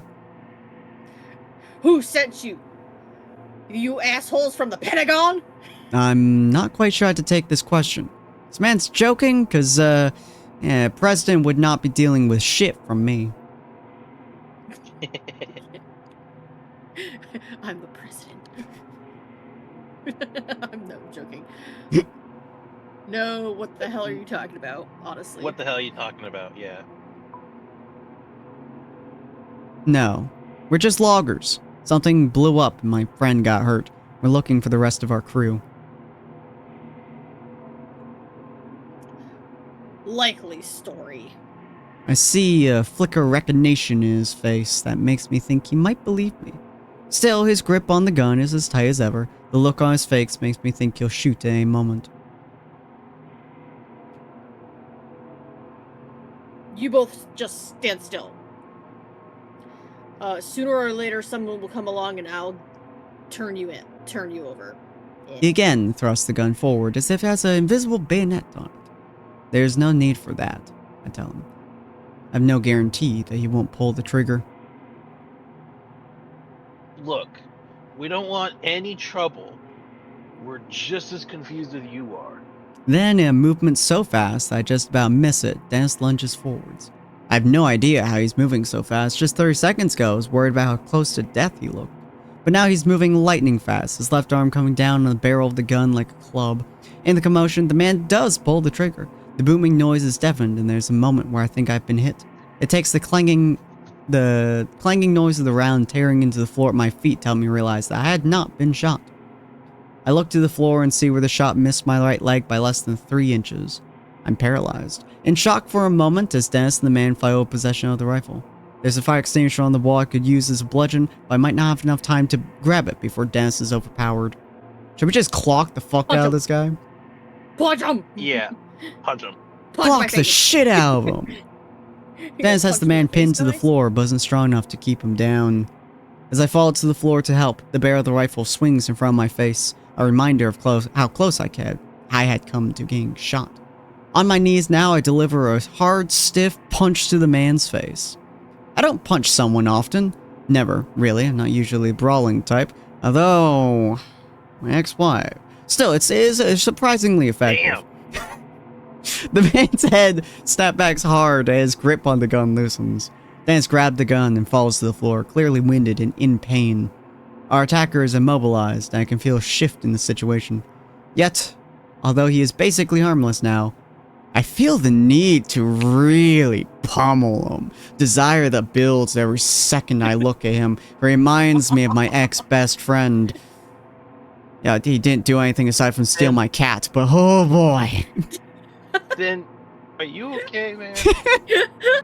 They stole my goddamn cat. With the gun, and I'm looking at you sitting over this guy about to beat the shit out of him. Woo!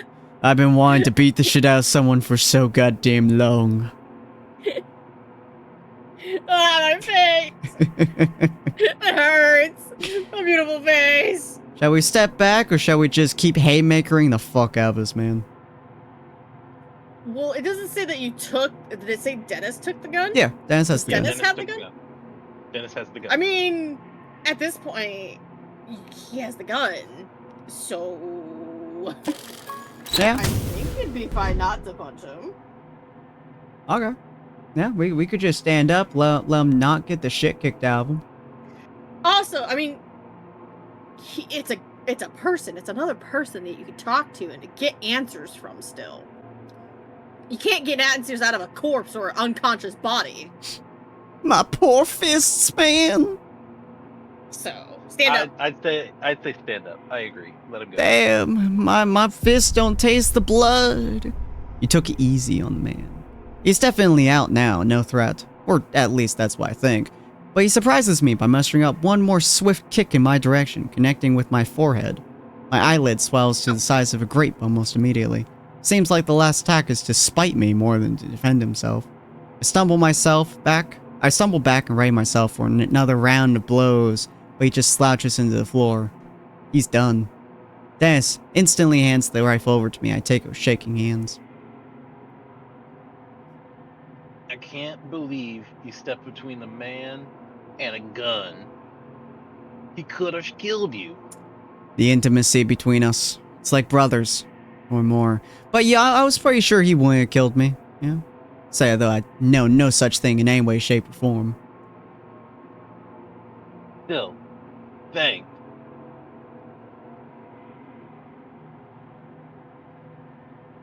Oh, there's more to it. God damn it. Fucking stir. Still, thanks, man. That was some heroic stuff. Nah, you would have done the same for me, right, bud? He says nothing, his eyes looking at the floor. What do we do now, Ba?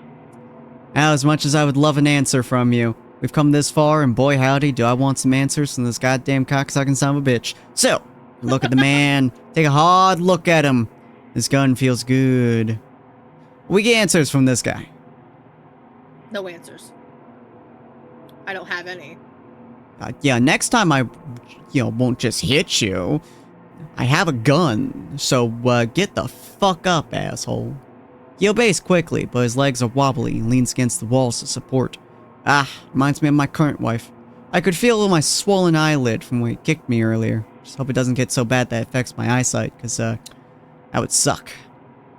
All right, let's Well, move. okay, question. I Hmm? understand Dennis is injured on the side, Mhm. but he just Mhm. handed a gun to a blinded person. Yep. A half-blind person, great. Half-blind man with a gun, a horribly injured individual who's probably reopened his wound on the side, and a guy who is, honestly, he's probably barely hurt at this point. We come this No, I far. got a broken nose, probably. Oh yeah. We've come this far, and I'm not gonna let this guy stop us. We walk down the hallway until we see the end. A single elevator waits for us. Steel sliding doors larger than a normal elevator. Hi, Yuki. Apparently I have a lot of experience staring at larger elevators. Damn. Not sure why that was important, but it's larger. That looks like regular elevator size, I'll be honest. How you doing, Yuki? Before I get into the elevator with this guy, I think it's wise to learn a bit more about him. I can tell it's making him uncomfortable for me to have the gun. Shocking. What's her name? I ask. Marcus. And you work here? It's clear he doesn't want to give an answer, but he does give us a little nod, which is a little bit comforting. We're looking for the rest of our crew. Any idea where they might be? No. He doesn't seem to bother to elaborate. There's gotta be some useful information we can get out of this guy. I just need to know how to dig for it. I need a first aid kit for my friend here. Where might I find one? Down on the second floor, but we can't go down there. We are going down there, or what's on it? What's on level 2? Duck? What's on level 2? What's down there? He looks at me like I'm an idiot. That's you. You must be aware you're inside a classified government facility. Makes sense, but I kind of just want to doubt it because I can. Well, I'm sure our government would want you to help our friend. So take me to the first aid kit. I can't. You don't have the clearance. Hell, I barely have clearance. Then, seemingly to himself, he mutters, I make this place run. I'm really starting to doubt that. Let's continue. And not even a thank you. Just a bunch of restricted access rooms that I only am allowed to go into with a freaking Chaperone. what is it? Chaperone. Chaperone. Chaperone. I interrupt his monologue with not a slight bit of conscience. We're going to that first aid kit. I could lose my job. Wonder for a moment what sort of trouble I could get in for hitting a government employee. Makes me glad I took easy You on already him. did! You already fucking hit a government. Well, that Wow. was in self-defense. Are we gonna just butt him with the gun now, or are we gonna I just started hey, beating the shit buddy. out of him. Then again, he had come at us with a rifle. Makes me think things have gone terribly wrong in this place. Or he just really likes rifles. And the explosion in the woods, or whatever the hell had happened, might be linked to it all. I mean, probably. Need to convince him to take us to the second floor, but I'm not sure if it'd be more productive to threaten him or ask for sympathy. What do you guys think? Ask for help. I might change my heart, guys. Just ask. Change your heart. What do you think, Ewan? I'd ask. Alright. Look, I say, it hasn't been the best day. I really was just in the middle of a session with that saw. But we're just trying to find out what's going on. We're trying to find our crew and to survive. So if you can help us, I get to go do something or another with my crew. You get to survive. You know? I know this hasn't been really a normal situation down here. Looks like all your protocols have been blown to hell. God, I wish. Can't you help us out? He looks at me, sternly, weighing his options. Okay. Thank you, I say. With an untrusting stare, Marcus walks the elevator doors, approaching a small keypad by the doors. He punches in a numerical code on the keypad, and we can all hear a slight mechanical hum behind the steel doors. After a few seconds of angry glances and frightened sneers from Marcus, the elevator arrives. Steel doors slide open with a whisper, revealing the interior. It's full of blood! Oh wait, that's just Dennis. Man, imagine if we came down here alone, guys. Oh no, it's Tony's body. How did Tony's body get down here? Ah! It's exceptionally well lit and looks to be made of stainless steel. Shocking. I half expect the thing to take off at the speed of light. There's now a small keypad on the front right panel door by the front right panel by the door with the options for 3 sub-level floors. Looks like this elevator doesn't go to the surface. So after we get a first aid kit for Dennis, how do we get out of here? I ask. We can't leave. Once the power came on, the whole place was put on lockdown. What? Can't you override it? No, it's to prevent anything from getting out. I can't. And he looks deflated as Dennis, just with more blood in him. So we can't get out. We're stuck here. Shit. Dennis leans into the corner and almost falls on the floor. The struggle for the rifle must have took a lot out of him. I can see that much on his face. Slowly, we start to move down. The hum and grind of the car's motors fill the space. You know what's funny? The 2 questions here, they don't question from what getting out. Yeah, that is true. Well, also, it's already out, I would have said. We saw Dennis saw it in the forest. Yeah. Alright, so what You can fucking- we you don't know do, that. or are we fucking stuck here forever? What can we do? What can you do? What do you think, Yvonne? Fuck. Are we stuck here? Okay. Oh boy, here comes the roll. Even or So odd. the baby. reasoning behind this is he's already complaining that no one respects him here. Mm, And if I also add on that I don't respect him, he might be less inclined to help us. That is true. that is true. That is true. That is true. Yeah. You want to stick with what can you do, Duck? No, I'll go with Yvonne's choice. Alright. Are we stuck I mean, here what do I forever, bitch? Marcus scowls at me. I think it's a fair question. Doesn't seem unreasonable to assume he won't be able to get us out. We'll find someone with the access codes, and they'll be begging me to figure out how to lift the lockdown. These people think they're so brilliant, but some of them can barely turn their computers on without help. The top coder in my class is MIT, and I'm stuck living underground, helping idiots who don't even trust me with keys.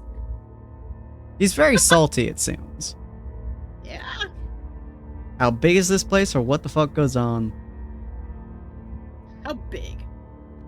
Yeah, how big is this place? Because, I mean, obviously it's big, but how Mhm. big is this fucking place? Duck? It's a For government sure. facility of the highest security. Secrecy. Oh, the highest secrecy. A research facility. It's going on 4 stories underground. Quite frankly, it's scary. It scares the piss out of me. That you two two got in here so easily. And why is that? I ask. This is a black ops graveyard. Even the CIA doesn't know this place exists. Jesus. So what goes on, or... So what's your job, baby? Come here often. So I what's mean- your job? I mean, Marcus has already described his job as like being a fucking lackey, but he's got no like access to stuff because he's gotta have an escort every time he fucking goes somewhere. That's true. But he has such a fucking big head. Like, what is his position that makes him think he should have an ego? Yeah, that's true. But then again, what's going on here is also important because that might tell us the fucking creature we haven't encountered yet. Yeah. What got out? I'm gonna go with what goes here. What goes on here? Okay, Yvonne. I'm sticking with what's your job. All right. Oh boy, dice roll. Even for Duck, odd for Yvonne. As even, I'll go with Duck. Damn.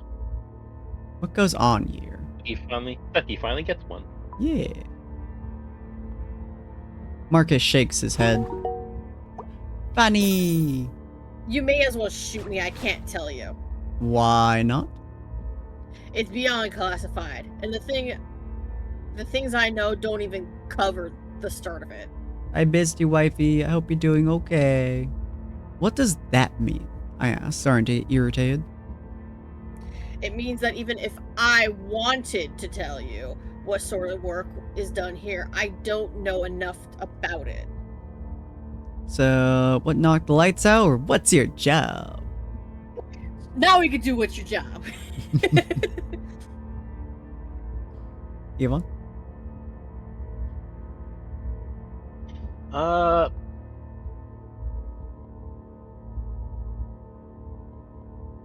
What knocked the lights out? All right. I'm assuming the fucking truck. Even for Duck, odd for Yvonne. That'd be odd. We're gonna go with Yvonne. Damn. Okay. What knocked the lights out?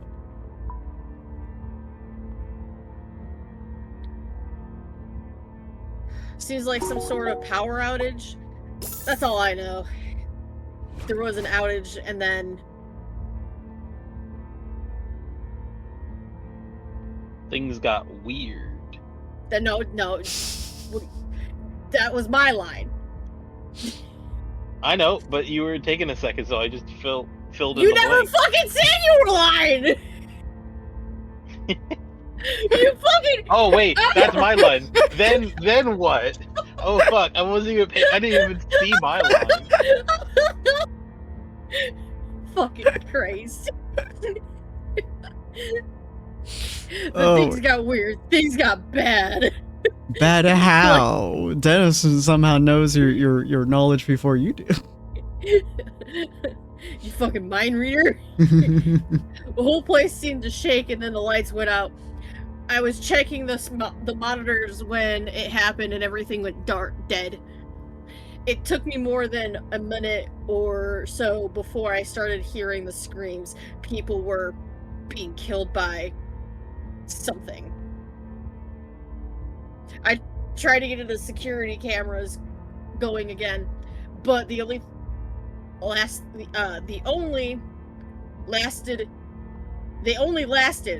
for a little bit on my backup system, but what I saw. Okay, art juice hit out hard after work at the prospect of the sequel, My Friend's D&D.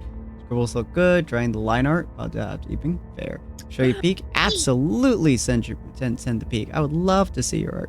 Vani has amazing art. If you guys haven't checked out Vani's art, you Yes. absolutely should do so. Show me. Yes. Show me. Yeah. All Show the me. good art. Go to her channel. She has just channel and stuff. I don't know if any of her streams are still on there. Where's their channel at? In the chat.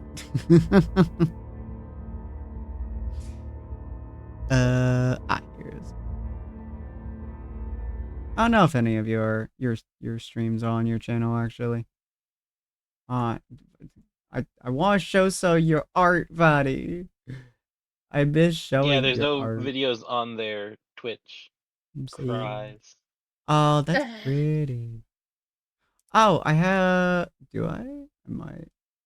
Hold on. The boyo that you made for my campaign. My son? No. Vani. Vani made a boyo for my campaign before, unfortunately, time got in the way. And her schooling got in the way, and so she couldn't join my campaign. I was very sad about it. But she had art that she did for my campaign. Oh, Shifter. Yeah, It's a the shifter. shifter? Yeah, she had a lovely shifter. And then yeah, you did the sloth's art as well, didn't you? You did Wazi's Boyo, if I recall correctly. Oh, and you have yeah, you should share some of your art in the Art channel. Discord. art channel. Yeah, in the Discord art. Discord art channel. Yeah. Throw it in there. Ducky will love all of your crave it. art. She Nom, will nom, nom, nom, nom, crave nom, your nom. art. She will adore your art. She'll be very happy with your art. Nom nom. I'll eat it. Nom nom nom nom nom. Kaya, I think I called it. I think so. I'm not sure if you sent me the full pic of her, but if you have, you should totally share in the Discord. Is there some in your server? It might be. Let me look in here real quick. Going up, going up, going up now. Going up, going up. I think you posted a little bit long while ago. Whoop, whoop, whoop, whoop, whoop, whoop. Totally sidetracking because I really like Vonnie's art. Oh, da, da, da, da, da. Oh, Vonnie. Ah, there you are. Yeah, she made a OC, which is really cool. Way, way back up. And then I don't remember how many artworks you made here. No. Up. Scrolling up, I just scrolling see up. the one. Scrolling up some more, scrolling up some more. Yeah, I think you only posted one, Bonnie. I'm so sad. I miss the Bonnie art.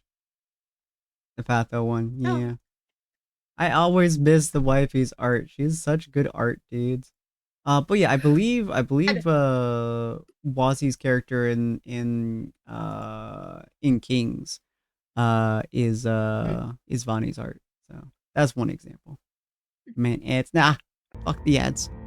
We'll beat the ads. Don't worry, guys. We got my fingies for some beat 'em ups. Oh, what I ask? Feeling a sharp fear worm its way into my guts. Duck.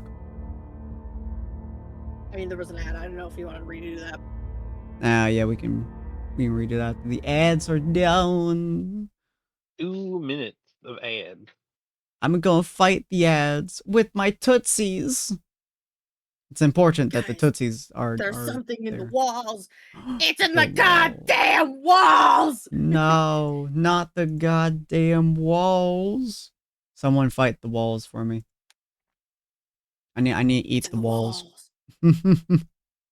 I can make bread with that. Bread. bread.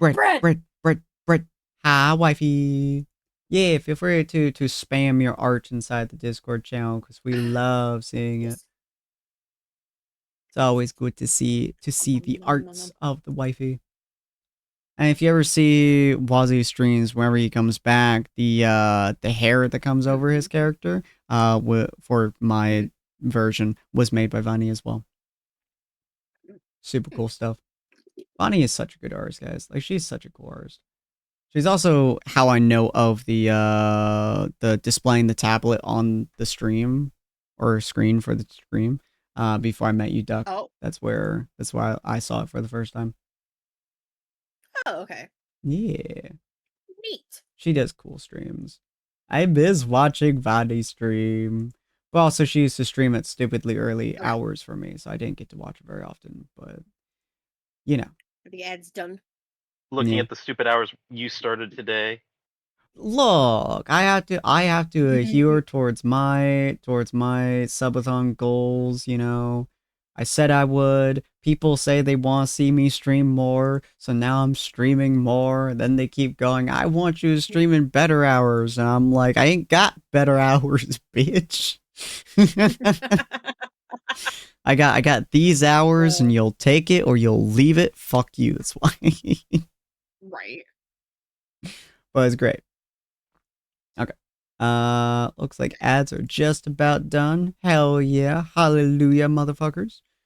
And we'll do some more reading here in a second. Yeah. We'll go back here. What knocked the lights out? seems some seems some Seems some. Seems some. seems like some sort of power outage. That's all I know. There was an outage and then Ewan. And then? Oh. then Then what? You're things got dropping weird. the ball! What the fuck? Then things got weird. Wait, I had the wrong script.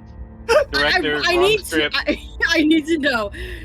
What the fuck are you doing at your desk? Because I'm playing fucking Power Wash Simulator and I'm still doing this shit. Me, who's actually just only staring at the screen.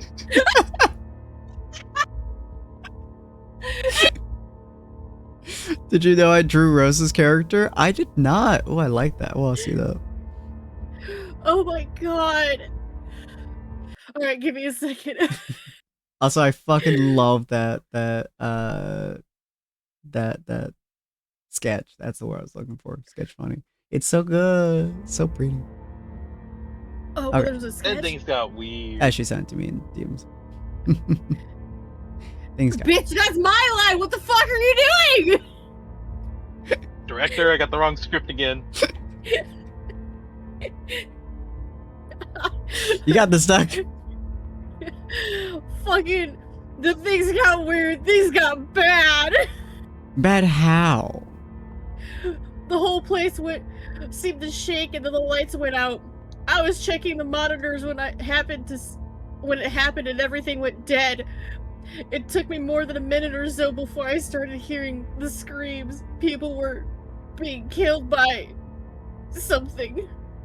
I tried to get the security cameras going again, but they only lasted for a little bit on my backup system. But what I saw... What? I asked, feeling a sharp fear worm its way into my guts. Well, what I saw on the screen for a little bit of the time made no sense. It made me get the gun from the emergency vault. I think whatever it is, it's still down here. Hold on, I say. There's an emergency vault with a rifle in the same room as the security cameras in this place? He gives me a grin that looks nearly insane. There are guns locked away in every room in this place, just in case, you know. Just in case for what? Or so we're still in danger? Just in case for what? Because honestly, because again, they're not questioning what the fuck is out. Yeah, just in case. They're avoiding that. Just in case of what exactly? Rabid potatoes, donkeys, clowns? I'd kill a clown. As he opens his mouth to answer, the elevator comes to a stop and the doors slide open. Marcus is out right away, without word. He makes his exit and heads directly for a glassed-in room that's filled with computer monitors and high-end equipment. Dennis and I file up behind him, trying to keep up. As we do, one very alarming question runs through my head. What the hell kind of government facility keeps loaded guns in emergency vaults in every single room? End of chapter 2. First wave of spam incoming? Hell yeah. Ooh. Yeah, see, she has fucking stunning art, dude. Her art is incredible. There's so much art I want to get commissioned, but I have no That's money. Yeah, that middle one is the shifter she was going to use for for King's Kindness. And then that top middle one is her character for her streams. So good. Gotta love her art. They are so good. Alright, so you and 39% of players obeyed the warning sign and stayed away from the glow. Somehow we're in the minority of radioactive material. You and 64% stepped in front of Dennis. I'm shocked anyone didn't. Okay. And you and 65% of players were easy on Marcus after he surrendered. I mean, that's not bad. It's not bad. I'm surprised we're in the minority for the warning sign. That one's a little bit surprising. I mean, some people want to go drink the Forbidden Mountain Dew. Mood. Heads! Beep, bop, boop. Now, if you want, I can do Marcus's voice because a girl's gonna appear at some point in the future, or I can do his voice once the girl pops up. Okay. We follow Marcus into what I can only describe as a control panel of sorts. Control panel? The fuck? The control room of sorts. I love my panels. There are countless computer screens, some of which are obviously coming back on from having been shut off. Everything looks extremely complicated, from screens filled with code and data to what is obviously a security system. It reminds me of a miniaturized version of the operations center in just about every space travel movie I've ever seen. Marcus is running from one screen to another, apparently looking for some permanent bit of information. Where's the first aid kit? I snap at him. Marcus stops in his track, as if he's forgotten the whole reason for bringing us down here. Oh yeah, he says, rushing to the left side of the room. There he hunkers down by an open panel on the wall, what I assume is the emergency vault from where he got the rifle. Shall we peer into the vault or look at the monitors? You should give him a nerdy voice. Oh, yeah, okay, man. Oh, yeah. Problem. What? If he's going into the vault and we take our eyes off him, what are the chances he pulls another gun on us? I didn't even consider that. So look at the. He already said there's a gun in every single room here. That is true. Although this is the one that he got the gun from, so. But there might be multiple. Yeah, Oh. I would follow. Okay, peer into the open vault? Yep. Okay. I peer over Marcus's shoulder into the vault he's opened. It's much larger than it looks from the outside. It's practically filled with file folders marked classified, a few rounds of ammo for the rifle, a peculiar plastic kit filled with syringes, and a locked black box. As Marcus digs around, one of the folders slips open. For a split second it's open, I see a scanned document and a color photo. The photo shows a male corpse with its guts on its outside of its body as if it's been turned inside out. There's also massive swelling on his head, almost like a skull is about to explode. He slams the folder closed, and then I turn my attention to one of the syringes. It's filled with a violet-colored fluid that, while really pretty in color, looks deadly. He pulls out the first aid kit and turns around. When I look back to motion Dennis over, he's paler than ever. Come on, I tell him, but he's not moving from the place on the floor where he sits against the wall. I slide the first aid kit over to him and go scrambling to his side. Between the struggle for the rifle upstairs and arriving in this room, he's faded fast. I struggle to lift his shirt up and then over his shoulders, his dried blood holds it in place, the mere act causing him to grimace. This might hurt a bit, I tell Dennis. He only nods, he doesn't seem to care. Pull off gently, or just rip the fucker off? Careful. What do you think, Yvonne? Because careful. if you pull it off too fast, it might just fucking like make him bleed out. Let me just he'll open up die his right gut there. real quick. Alright, Oh, look, pull you off gotta carefully. Put into the photo. Yeah, carefully.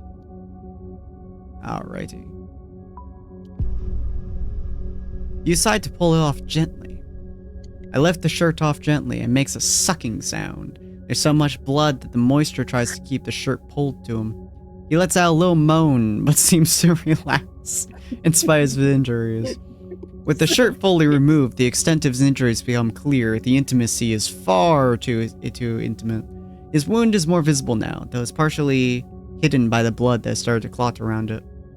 My medical knowledge is slim, basically just the basics I learned in Boy Scouts. Stares at evil. I look over to Marcus, hopefully, and ask, "You have any training?" "Zero," he says. "Sorry." Well, I have to give him a proper Sorry. voice. So I'm like, Yeah, you gotta give him a proper "Zero, sorry." Why the fuck that one of all voices? Same one I use for Nerdy, not fucking, it's the same voice I use for Bertley. Hi, sorry. Oh, I tip my hat to you, buddy. Jesus Christ. It says that fucking neckbeard Discord ad bitch. Yes, I know what I'm doing. Jeez. It's just as well, I guess. He's far too concerned with what's happening on the monitors to be of much help anyways. I start by taking out several rolls of gauze within the kit and wipe away as much blood as I can from the wound on his side. It's even worse than I figured from the start. The gash is deep and dark. Pretty sure it's infected too. It's gonna need stitches, that's for sure, but I have no idea how to even start that. Besides, I don't see the tools for it in the kit. When I splash rubbing alcohol over the wound, he responds to the harsh yelp of surprise, but nothing more. His eyes are locked on me. He looks appreciated, but he's also scared. That's so good. Be honest. How bad does it look? You think I'll live? Very bad, or you'll be fine. You'll be fine, man. We got it. We got the first aid kit. God, I You got love the you. first aid kit, guys. It'll work. You know how they do in every fucking video game. I love your art so much, wifey. It's so good. Alright, you'll be fine. You chose to comfort him instead. Good to... Oh, that's you. Good to know. Because I'm not sure. Because I don't feel like that. Yeah, you've been through hell, I'd say. I think it feels worse than it actually looks. Thanks. That's a relief. I won't lie. You're gonna have a scar. The ladies will dig it. Your wife's gonna dig it because he's married. Your wife will stab you every time you get angry with her. God. He chuckles a bit, but there's no humor in it. He rests his head against the wall and closes his eyes as I finish up. I place one layer of gauze against the wound and bind it with medical tape. I then reinforce it with a second layer. I know it's meager, but it's all I can do. Thanks, Roger. He says, I actually feel a managing lot his forced better. smile. I feel a lot better, and I think I'll be fine. I'm not really so sure about that, but I am glad I was able to encourage him just a little bit. Finally, I patch up the bruises on my own head a little bit, cursing myself again for not grabbing my hard hat. Stairs! God damn it! Fuck off with that hard hat. Look, I'm telling you, I don't think the hard hat would have stopped the kick to the face. So shut up. Doesn't matter. It's the fact that the fucking hard hat is an important thing, apparently. That hard hat is coming back with a vengeance. Yeah. I look back at Marcus and he's looking back at us. I look at him and he looks at me and I look at him. I look at him. My eye is starting to really swell from where he kicked me earlier. Maybe I shouldn't have let him off so easy.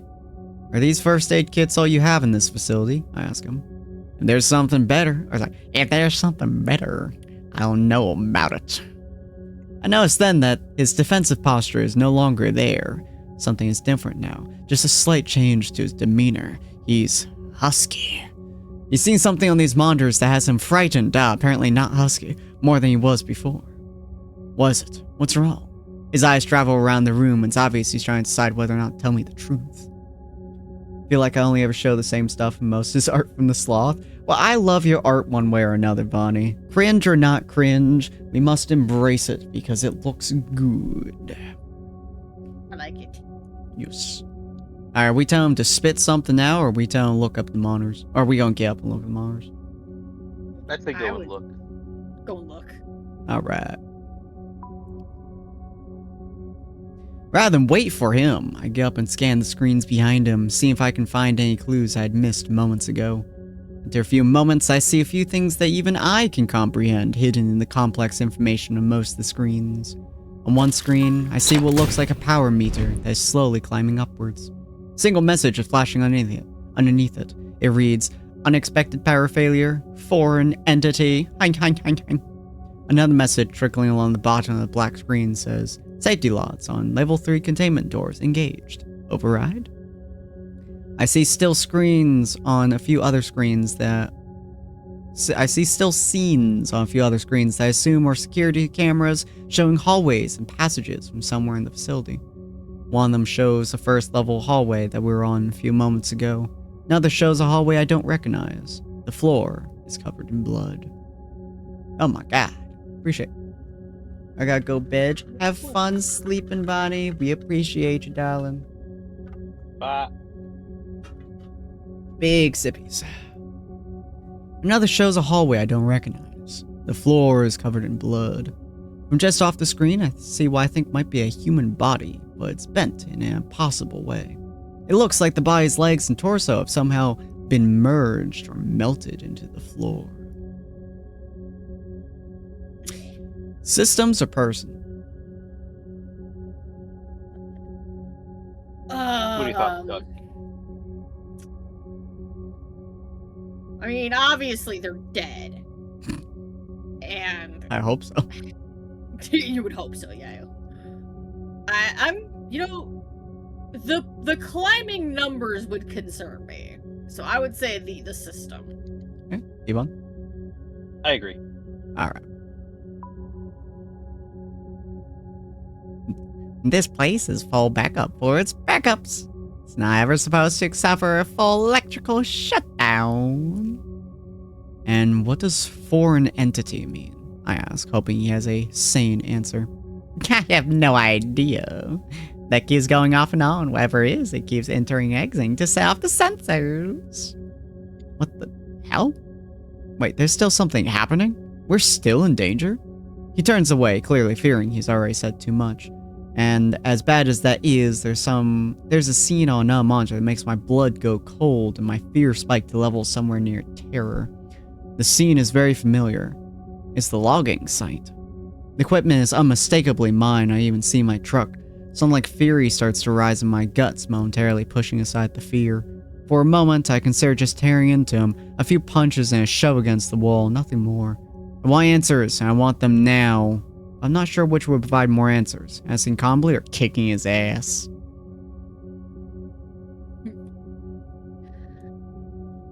Calm. Gotta stay level-headed, man.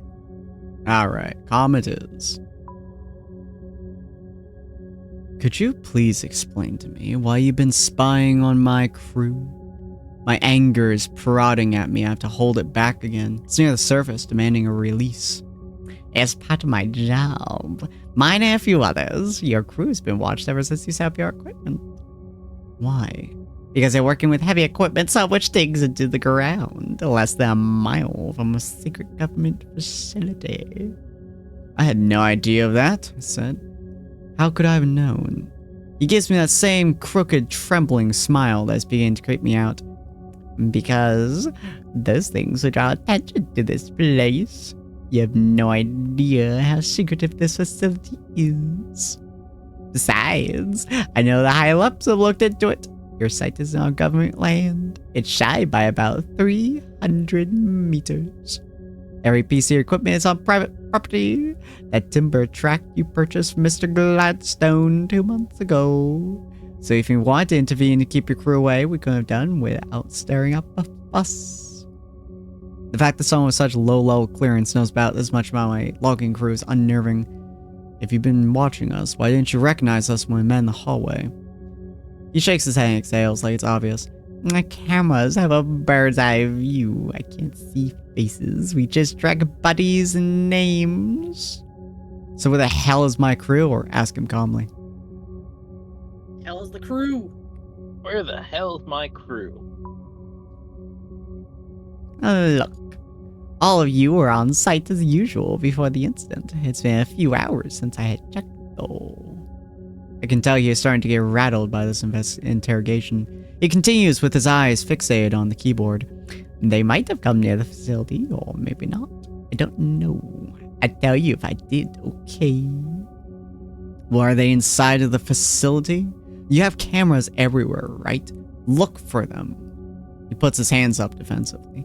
I've been looking for them, and I haven't seen your crew.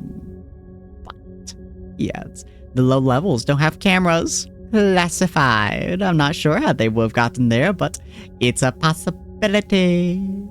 Still shocked that we're being watched. Do they know everything about us?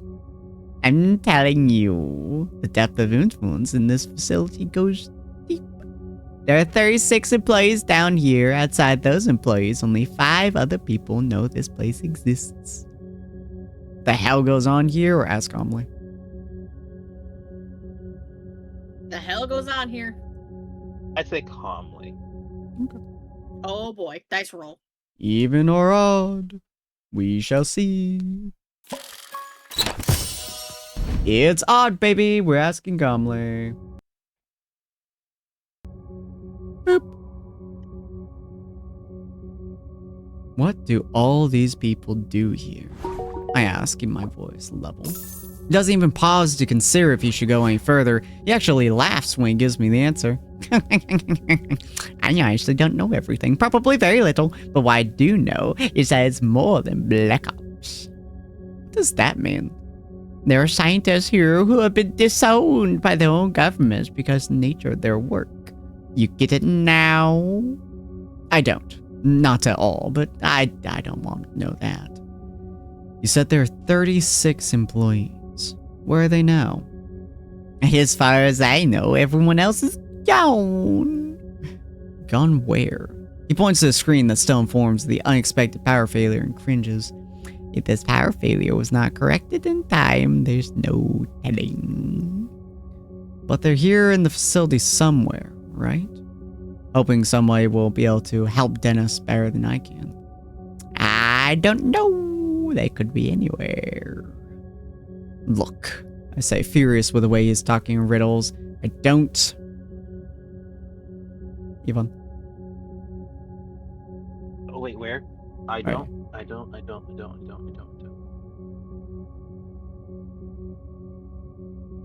Middle of the screen.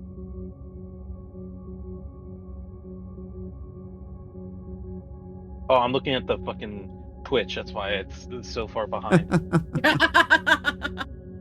Hey, boss. His voice is flat and toneless. He stands up and is now looking blankly at one of the monitors. My eyes follow his, and when I see what's on the monitor, my heart pounds in my chest. Oh. Who is that? Indicating the portion of a leg sticking out from an overturned dozer. Guilt slams into me like a bullet between the eyes. My panic and fear, I avoided even trying to pull him out. More than that, I still haven't told Dennis. Well, at least you didn't pull him out, because fucking then you'd have the gruesome sight sitting there. Okay, Eva? Holy shit. It's Tony. He's dead. Shocking, truly. Dennis looks like he's been punched in the stomach. He looks at me, unbelieving. Did you know? Did we lie or did we tell him the truth? I feel like if you say no, Marcus is gonna be like, no, he totally fucking knew. Yeah. Tell him the truth. Alrighty, will do. I just didn't want to fucking make you upset, man. Yes. You knew that Tony was dead this whole time. It didn't tell me? This whole time. He stands up and lunges at me, but is too weak. I took a step back, avoiding his advance. What good would it have done? You'd still be hurt, and we'd still be here anyways. I didn't want to add more to your plate. He only glares at me. I think I see some sort of dull understanding in his eyes. Suddenly, something blazes by the open door outside. The shape is fast and in shadow. I'm pretty sure it was a person. Someone else is in here, Marcus says, wheeling around. He seems very happy to discover this, so I try to follow his lead. Something bad happening at this facility, then surely a sight of no survivor is a good thing, right? We should check it out. I can't help but feel this is a bad moment to leave Dennis. As I turn to tell him I'm heading out with Marcus, he's not even looking up at me. It's clear that he's still pissed that I kept him in the dark about Tony. Do we apologize? Yes. Yes. Alright. I'm sorry. I should have told you. Well, is it me? Yeah. Well, maybe you could have realized that.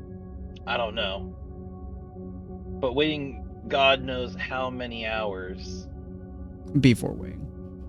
before waiting.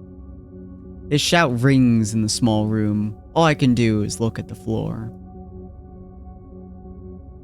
The guy is practically my best. He stops talking. I can tell he's sniffling a sob.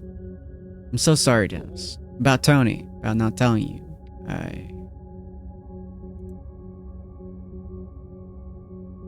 Just go check out who that person might be. I turned to Marcus and motioned for us to head out to investigate. Let's be careful. Depending on who he is, they might not be hesitant to shoot a stranger, as I was. I nod at him as I head out for the door. I'm still holding the rifle in my hand. I don't know if I had the guts to actually use it if needed. Final look at Dennis. I run out into the second level hallway.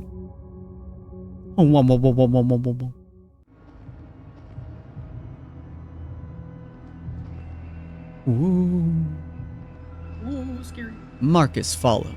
There's still fear in his eyes, but also a slight glimmer of hope. The hope is contagious. We take off at the figure that just ran past the command center. Ahead of us, the facility presents yet another long hallway. Right away, I notice this level of the facility seems darker, even though the lights are still on. The hallway is adorned with numbered yellow doorways and large white panels along the walls. It's clean and well maintained, but there's something ominous about it. Up ahead, I see a fleeting motion of something dark cutting quickly to the left down corridor. There, I say quietly, pointing up ahead. Marcus gives a nod, and we just continue chasing after a person we saw bleeze by the command center just moments ago. It then occurs to me that this person could be like Marcus was at first, armed and scared. Do we shout? Yo. Could be the motherfucking thing that killed people. I don't know. I mean, maybe it'd be a good idea to fucking see if it is a person, but... Are you a bitch? Hey, bitch! Stop running! Hey, bitch. What do you guys think? Fuck it, shout. Eva? Move slowly. Alright. Oh boy. The roll. Even for the duck, odd for the even. That's odd. We're going to go slow. Yeah, son of a bitch! The dice are really can't I hating have today. that kind of? Why can't I have that luck with the fucking points? I know, right? Alright. See? Nice. See, my point stands. When we reach the intersection in the hall where I seen the shadow moving, I ease around the corner just in case. Sure, I have the rifle in my hands, but I don't want to use it unless I have to. I quickly dart around the corner and take the same shooting stance I've seen countless times on TV. There's a woman standing there, about 10 feet away. She has reddish blonde hair and a small, mousy build. She looks terrified and is visibly shaking. She's probably in her late 30s, wearing a lab coat with dark jeans and green Converse low tops. I have a strange sense that her fear is not just about her sudden appearance. She looks like a woman who's been running scared for a while now. Her hands are raised in surrender. She's not holding a weapon. Marcus slowly approaches, taking a few steps ahead of me. It's Amy, right? She blinks, seeming surprised that he knows her name. Yes? Are you Mark? Marcus. She nods absently and then looks to my rifle. We want some answers. Not gonna use it. Yeah, I'm not gonna use it. I'm not going to use it, don't worry. Nah, oh, that's it. Now, how do I know that? Uh, You're trespassing on government property in the midst of a huge catastrophic event, and you have a rifle. How am I supposed to believe you? I have a friend back in the command center who needs medical attention, and we're looking for the rest of our crew. I'm really sorry, but I don't know where they are. Do you know what happened from the power outage? I don't know what caused it, but there was an experiment taking place when the outage occurred. Something happened and... She trails off, giving me a look of distrust. I saw things on the security monitors. The experiment failed, didn't it? I don't know the specifics. I barely escaped the 3rd floor. I was going to go to the command center to see if security footage showed anything, but then I saw you and the gun. Isn't there a conversation? I'm feeling totally in the dark. I know. Shocking. What experiments and why is he so scared? What experiment? Experiment. What experiments? Might get some answers out of her. Amy looks to me, her eyes wide and terrified. Who are you anyway? I quickly gave her my story. A logger stranded in the woods following a peculiar explosion at the logging site. As I tell her, recognition blooms in her eyes. You're one of the loggers? Yes. She then turns to Marcus and says, I thought they were being watched. They were. This was a freak accident, and there's no proof that they were responsible. I feel myself wanting to submit all the questions that are piling up in my head, but Dennis is waiting for me. Medical help or details? Dennis! Ask about medical for Dennis. Dennis! Right. Dennis. Plus, we're also guilty bitches for not telling him in the first place. Yeah. I decide that, despite my curiosity, I need to get Dennis help as soon as humanly possible. Look, is there any medical help to be had here or not?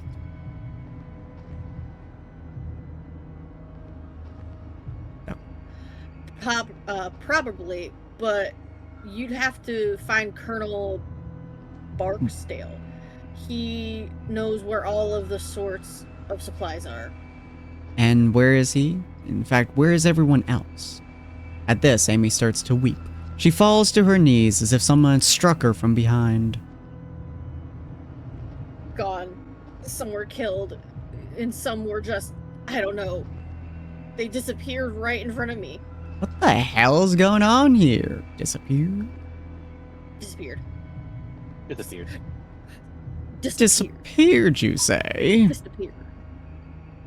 Disappeared. Yes, they were there. They were here 1 second and gone the next. Just She snaps her fingers together for effect.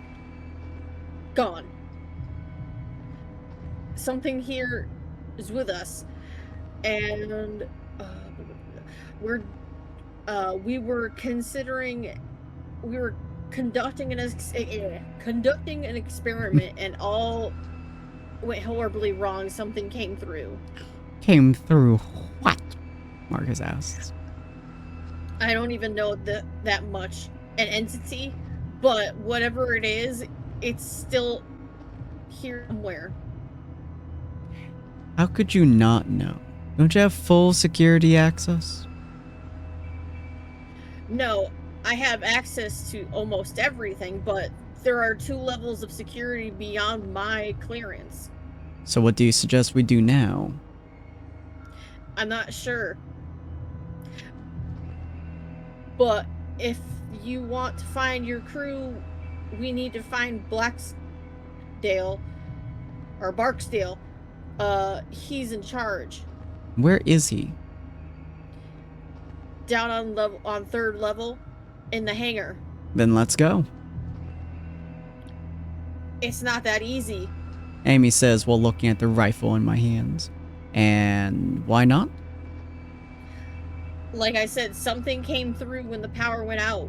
There's several of them, all roaming the 3rd level. What came through, or doesn't matter, Yeah. motherfuckers. What came through? What is it? What on earth is it? All I know that is others referred to them as entities. She shudders as she recalls the horrors she's seen. I don't even know how to describe them. I didn't get a good look. All I did was run for my life. Behind me, I just heard screams. I know it's not very significant, Scientific. Scientific of me, but I didn't feel like sticking around to learn more. She's right. The things I saw on the monitors. It was crazy. This is insane. I'm gonna go to the 3rd level to find this Barksdale guy. Thanks for your help. Oh, wait. I'm sticking with you. If we want to get out of here, we have to find Barksdale, alright? Yes, but Barksdale is on the 3rd floor and it's too dangerous to go back there. I figured I'll let them make their own decisions. In the meantime, I start heading back to the command center to get Dennis. Before I get there, I hear their footfalls behind me getting closer. I give Amy a questioning look, and she quickly looks away, clearly torn.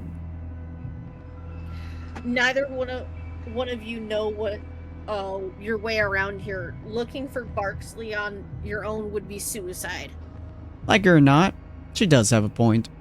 Fine. Well, let's get Dennis from the command center and head down together. Dennis is dead. He bled out, guys. Dennis. Dennis.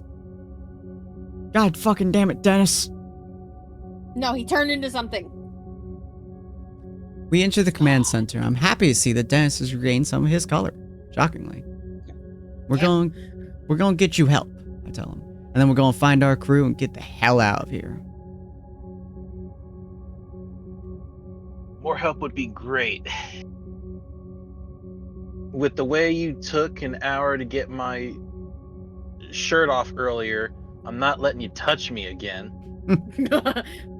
Wait, maybe one of us should stay here with him.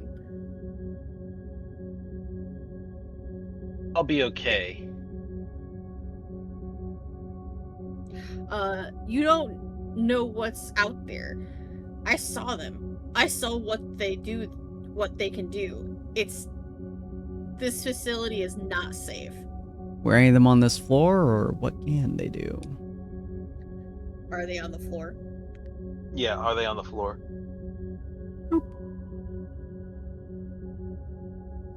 I'm not sure, but they are down on the 3rd floor. So we'll need to be careful. Marcus looks a little hesitant, but he nods his agreement, and the 4 of us exit the command center. Heading back into the hallway, I look back at the monitors. I take a final look at the screen that showed my wrecked logging site, and I feel pain of sorrow. Then I look to the other monitors showing live feed of facility security cameras. Try to tell myself that I'm not looking for any sign of Amy's creatures, but I can't. That's exactly what I'm doing. There's no need to pretend otherwise. We head back through the hall and towards the elevator. The tension exists between us like it's a physical presence. Spookies. I'm gonna run to the restroom. I will be right back. Okay. Okay. We step inside the elevator, and those pristine doors close. Inside the elevator, Amy seems to be much more guarded and distant from us. I want to assure her that I mean her no harm. I'm also not going to put the rifle down.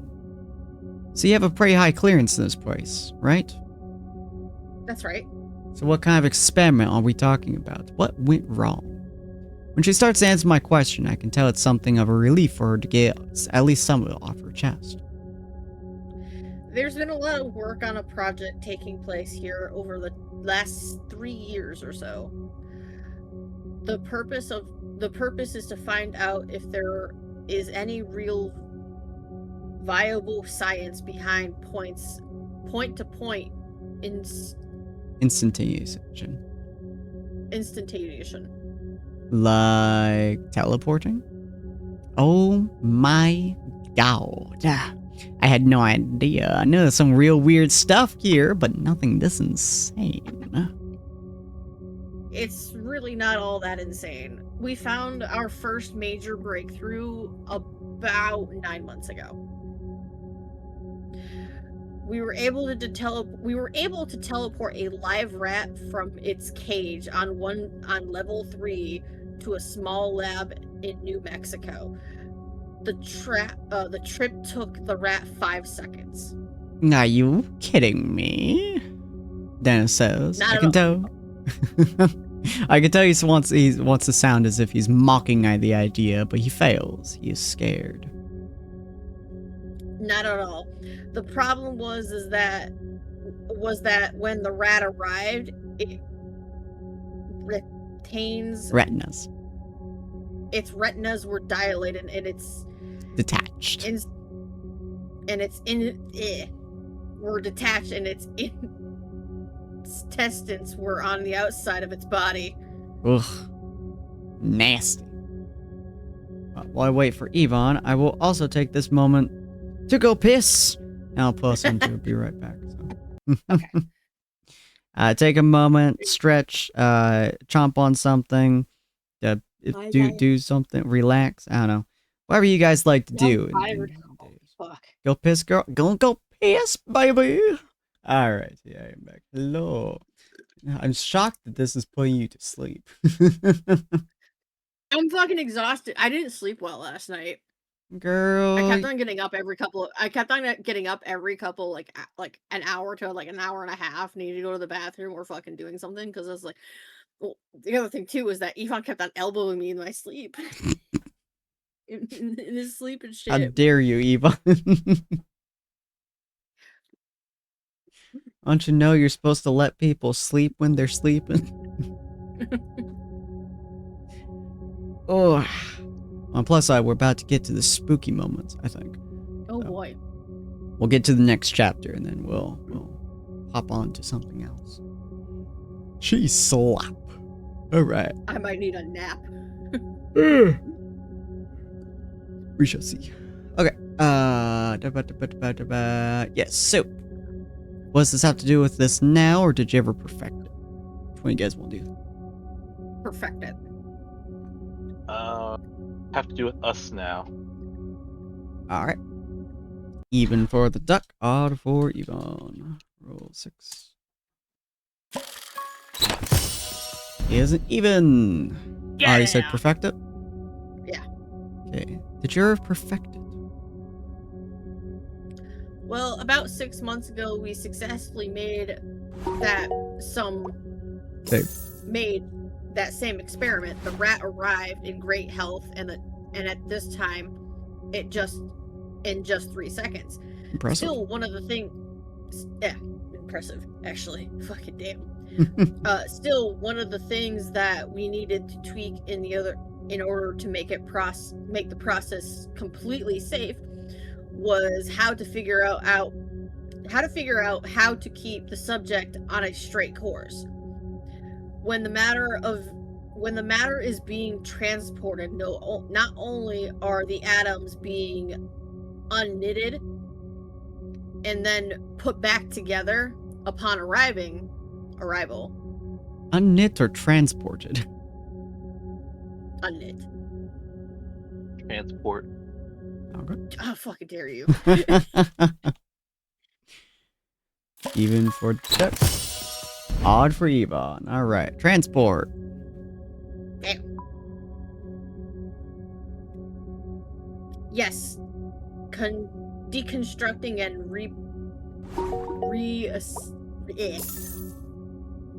Deconstruction and transport. Translated. Deconstructed and translated through space. It's the only way we know how to do it right now. But the issue is, as I said, comes in keeping the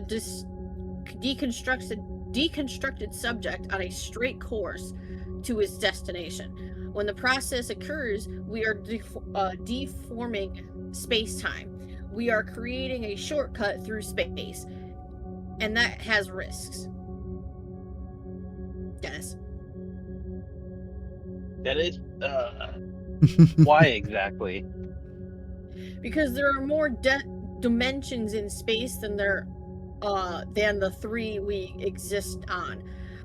Examples: there's some evidence that there are as many as 10. So when you send the rat to New Mexico, it's traveling through another dimension to get there? Basically. And because of that, we are trying to get a better understanding of what those dimensions are capable of. Thing is, things that a great deal of population would be scared of if they knew that we were doing what we were doing. Hence all the privacy. Makes Then sense. today, the power went out as we were right in the middle of an experiment. Something happened. What? I don't know. She's speaking with the authority of someone who knows what she's speaking about. Shockingly. Is that why these creatures are here, or what have you seen in those dimensions? You know, those are great fucking questions in both of those, but we already know that these creatures... I want to know if these creatures are from another dimension, or if it's a result of something fucking going wrong in the sense of something went through and then didn't come out right. I'm pretty sure the creatures are from the other dimension. So, is that where those creatures are? Why those creatures are here? Yeah. Okay. Do the creature. Creature. That one too? Okay. Yeah. Is that why these creatures are here? That's my assumption. I wasn't present for the experiment. I'm not cleared for such a thing, but I do get reports. Marcus. Oh, right, that's Marcus? me. Sorry. Wasn't me this time. What reports? I'm given access to results of the tests. In other words, you guys have been peeking to other dimensions and taking notes on what you see. Can't believe I wasted my life for this. He looks like he's starting to freak out. Amy is surprisingly quiet. Her expression indicates that she's waiting to see how I react to all this. Fucking insanity or hell yeah, baby? That's incredible. Yeah, incredibly insane. Yvonne?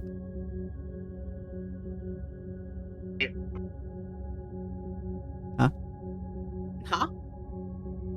Incredible. Oh, okay. You cut out for a second. Yeah, I heard No, I said, I went hum. Yeah, it didn't Her. fucking register. That's incredible. You were impressed. It's very important. That's a notification. So, this is like interdimensional stuff? In a way. Marcus, on the other hand, is incredulous. I don't want anything to do with this. All this time I've been working for...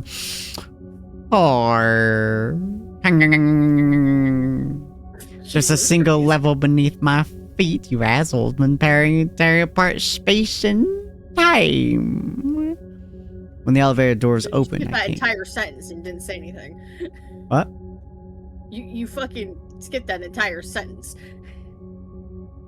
Or was that just your laugh? Oh, yeah, that was the laugh. Okay. Stuck over here. That was not blood. That did not make my blood go cold. I can tell you that right Yeah, now. let me Look, try. look, when we get the option to kill Marcus, I'm killing Marcus. You want blood cooling laughter?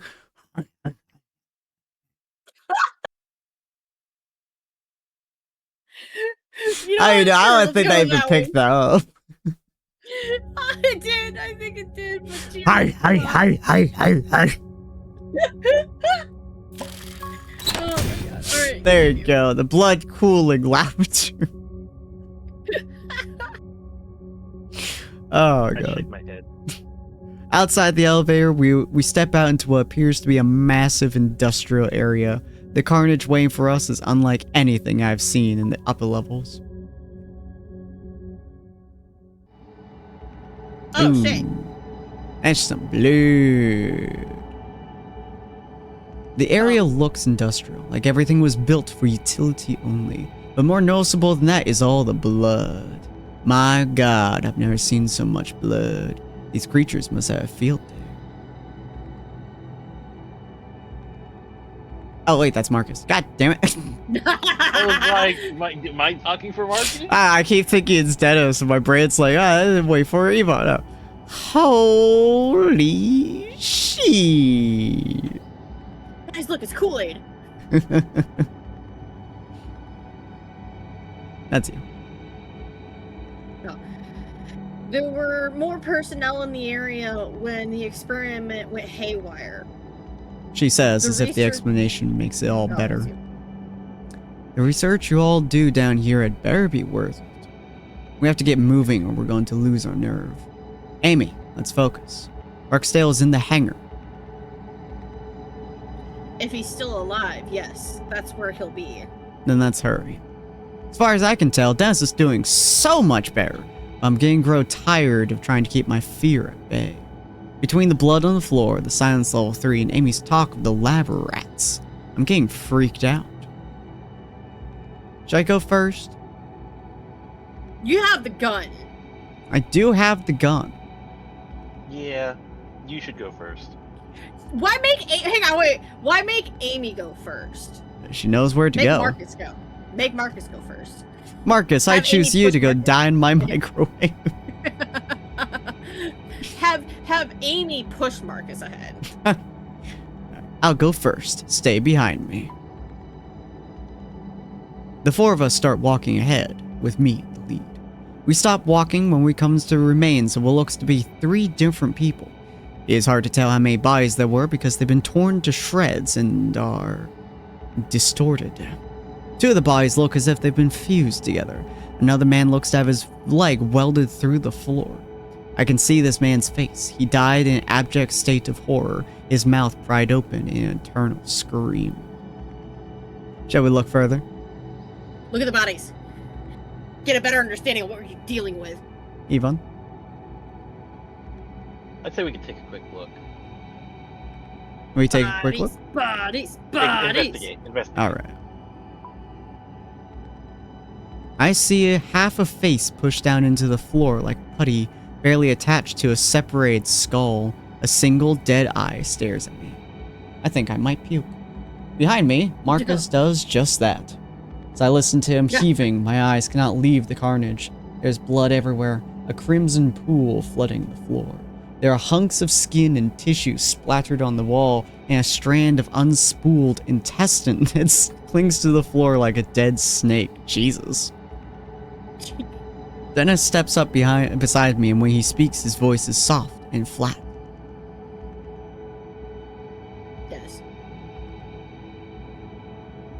Dennis.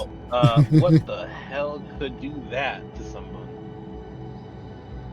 The things I saw, they can do it pretty easily, I think. She looks pale. I think she may pass out at any moment. Tears spill from her eyes, and she is visibly shaking. But she soldiers on, looking back to me and stepping to the side of the grotesque carnage. Her eyes again go to my rifle, and she doesn't look very hopeful. You good to go? We need to move on, but for some reason, I can't take my mind off the scene.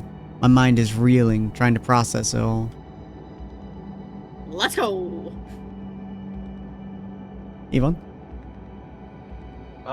Let's go. Alright. Yeah, let's go. I don't want to look at these motherfuckers anymore. We leave the grisly sight behind, moving into an equally destroyed area. From what I can tell, the next room was once an open area for experimentation. The place hasn't just been destroyed, it's been physically altered in a way that makes no sense. The gritters look to have been warped, the very materials distorted and twisted. To my right, a machine has been catapulted and looks to have somehow merged with the wall rather than crashing into it. Beyond these phenomena, there's the standard violence I was expecting to see. There's a limp arm sticking out from underneath the wreckage, and more blood. I see no signs of an explosion, which makes me wonder just how this all happened. Seeing the aftermath is sickening enough, but makes me wonder if Amy saw it while it was happening. Which one, guys? First one. What do you think, Yvonne? Yeah, grinders. Alright. Did you see what happened to those gritter? Gritter? Girders. You see what happened to those girders? I only caught a glimpse of it. It was like trying to force your eyes on something that was too close. They just started twisting, but not cracking or breaking. It's like these creatures are able to deform matter. She pauses here, and that's when we hear something echo through the facility. It comes from behind us and slightly to the right. I'm not sure what is. what makes my blood feel like ice. It sounds almost like static from AM radio, but there's a high-pitched noise beneath it that I can't even start to fathom.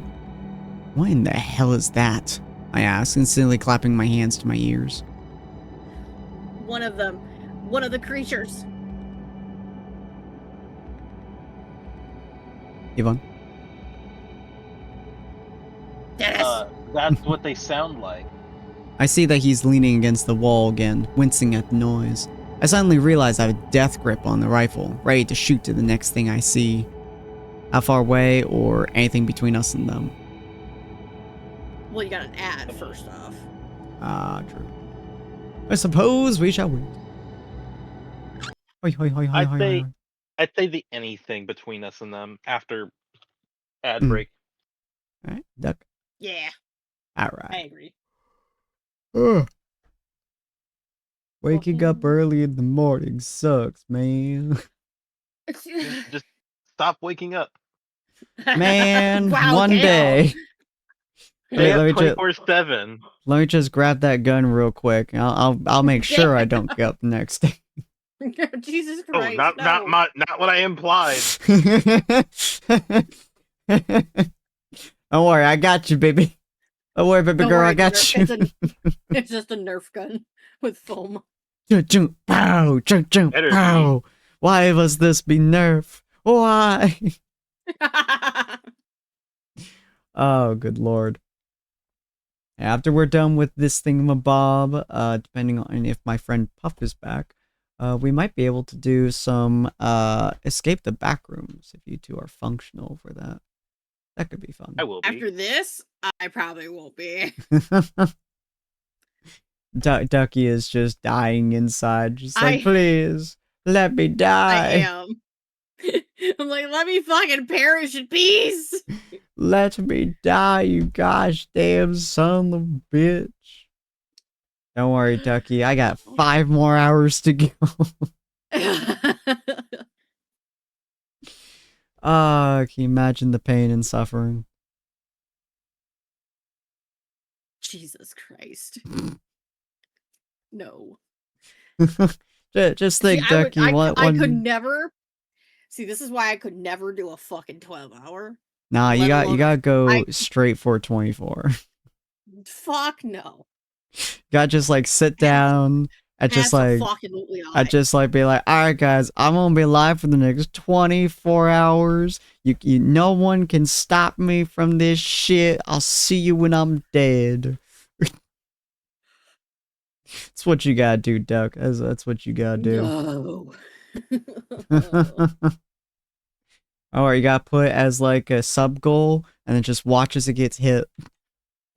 Alrighty. We're back.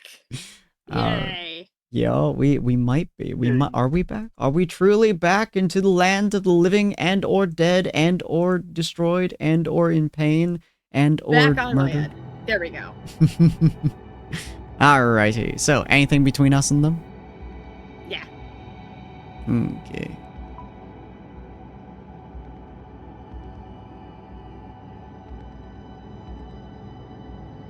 Let's see. Not really. None of the hallways are blocked off by security doors. Everyone seems to take this as the cue to start moving again. We make our way around the office wreckage, now with the new purpose in our step. We barely make it to the outside of the room, approaching a dark hallway when another high-pitched sound sounds out. This one is louder, closer. We all share a terrified look and can tell that Amy is on the verge of losing it. I grip my rifle tightly as we head towards the hallway in front of us. How much further, or can you kill these sons of bitches? How much further? How much further? Alright. How much further to the hangar? Close. It's just at the end of this hallway. Dennis speaks up.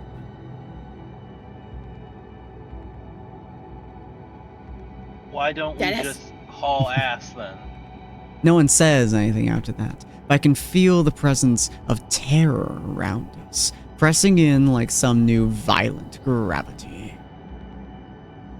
Gravity, like gravity. Oh, God, I hate that. Oh, I hate that.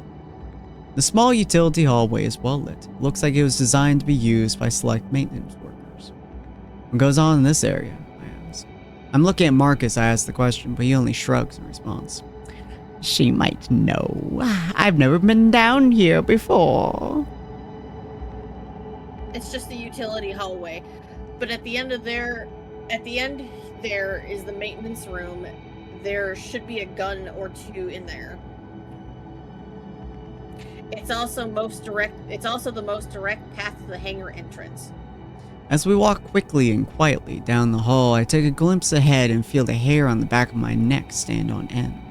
The lights become more sparsely spaced, and it's impossible to see just how far the hall extends into the darkness. This hallway has the occasional trace of bloodshed, but nothing like the main area we've come from. We continue further down, and just as I begin to see what looks like a large metal door, further ahead I hear yet another shrill sound. This one sounds further away, but no less demonic.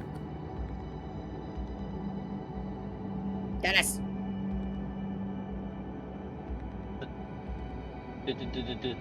How many of those things did you see? There are 3. But that's just what I saw. There could be more. Dennis. What did they look like?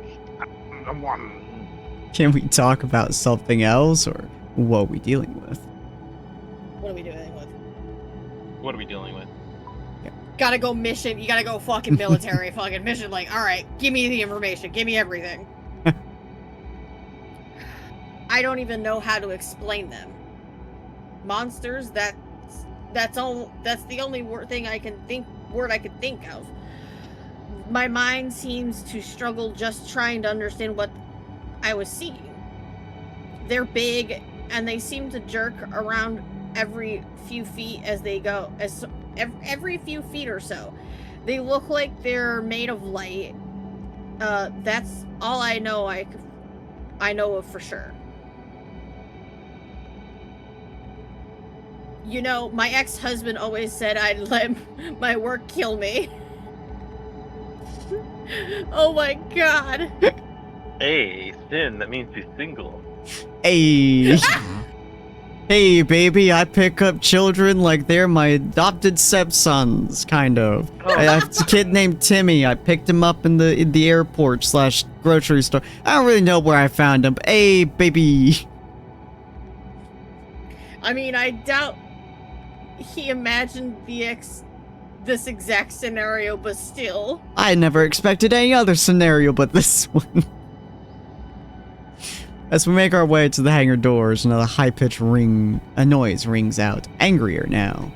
Amy stops walking, causing all of us to turn and stop to her. We have to do something to slow those things down. Oh, that's Marcus. No, there's no time. We need to distance ourselves and get to the hangar fast. Fucking Marcus. Amy ignores him, deep in thought. There's a hydraulic door set into the wall right here.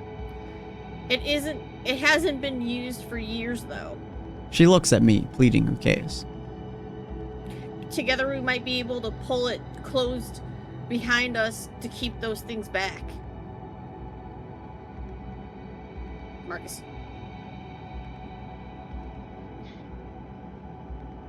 Marcus, line. Ow, sorry. Every time, I think it's fucking Dennis. My brain is just like, oh, it's Dennis. Oh, it's Dennis. Oh, it's Dennis. It's not fucking Dennis, brain. Do you want me to be Marcus? You can't be, yeah. Might actually help. Yeah. Dennis barely has any lines. Those hydraulic doors weigh a ton. There's no way it'll work. Roger, what do you think? They'll have a harder time getting to us if these doors are locked. How the fuck did I know that his name was named Roger? Because he said it at the beginning. Did he? Yeah. To her? Yeah. Oh, well. He said Actually, several well, times. has he said it to her? Not that I know of. War. They never introduced names. Huh. The only name that left skip- fucking Roger's mouth was Dennis's name. And Tony. Look, we'll skip We'll skip that loophole. Okay. Look, we need to get to the hangar now. Do we stop and close the doors? Do we just keep on running and hope and pray to God they're slower than us? Oh, fuck. Honestly, I can't decide between the two. I would roll. All right. Yvonne, what's your thought? You know what? Let dice choose our fate. All right. The odd first, even second. Odd first, even second? All right, we'll do. Roll 6. That's an even. Let's keep moving. Oh, fuck. Well, shit, let's hope to God that they're slower than us, boys and girls. Fucking Marcus, here we go. Let's keep moving. You decide to leave the doors open and run. No, I say. With all the carnage back there, I doubt we could stop them.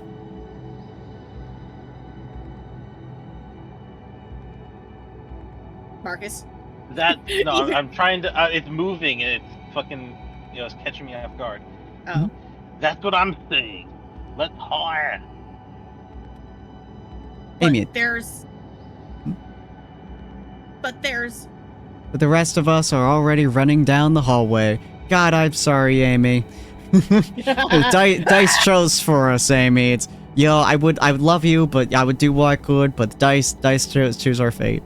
I speed towards the hangar doors, not even looking back to see how far Amy has fallen behind us. That's a bad thing.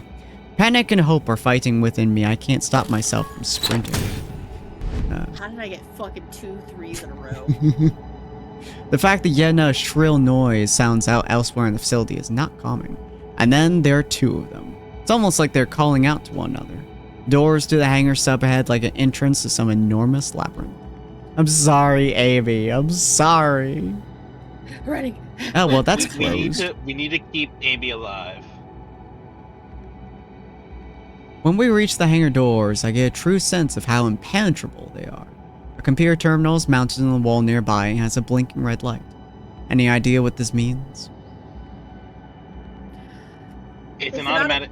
No, it's me! Sorry. Fucking dare you. Sorry. It's an automatic lock. A failsafe from the lockdown. I've never been down here before. If I'd known this door was here, I would have opened it earlier. How? From the command center. You need to override it from there first. Then use the terminal to open the hangar door. The command center that is on the 2nd floor? Yeah. Amy shakes her head and lets out a nervous laugh. Do you hear those things? There's no way in hell I'm going back towards them through the small hallway. If we want... That's Marcus. No, that's Marcus. If we want to get into the hangar, we have to get back to the command center. Isn't there another way? Turn to Marcus, Amy replies.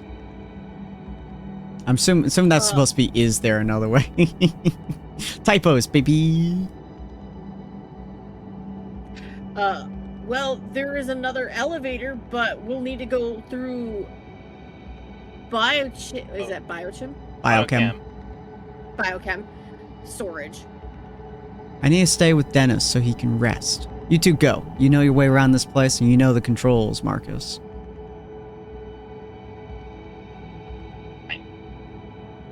But we'll need to be armed. So we all in agreement that Marcus does not fucking get this gun, right? but Amy is also, I don't know, I get the feeling Amy is the improficient person with a gun in general. She might accidentally just ending up shooting her foot, you know what I mean?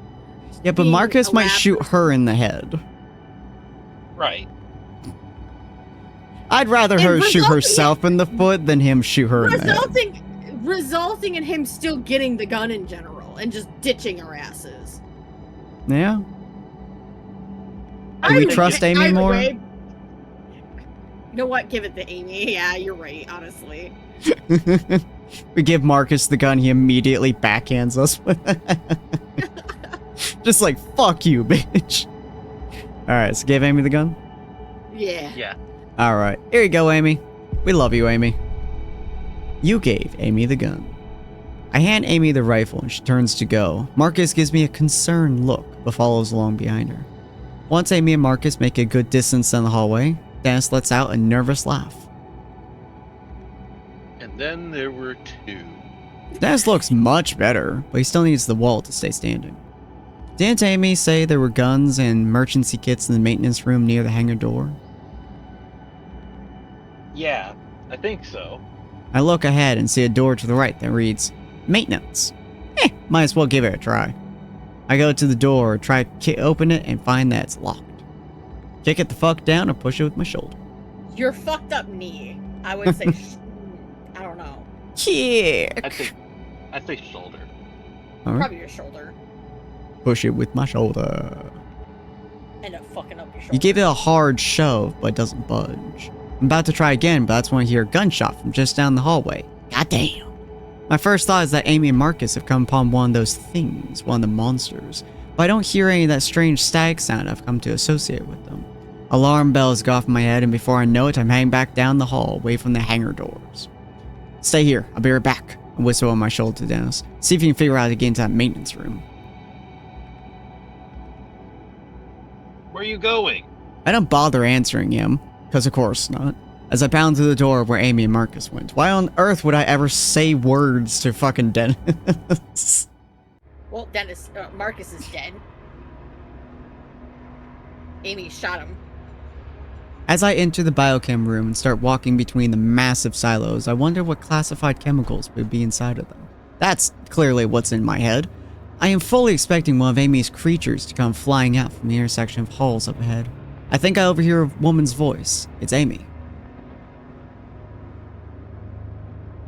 Stop! Let go of the gun!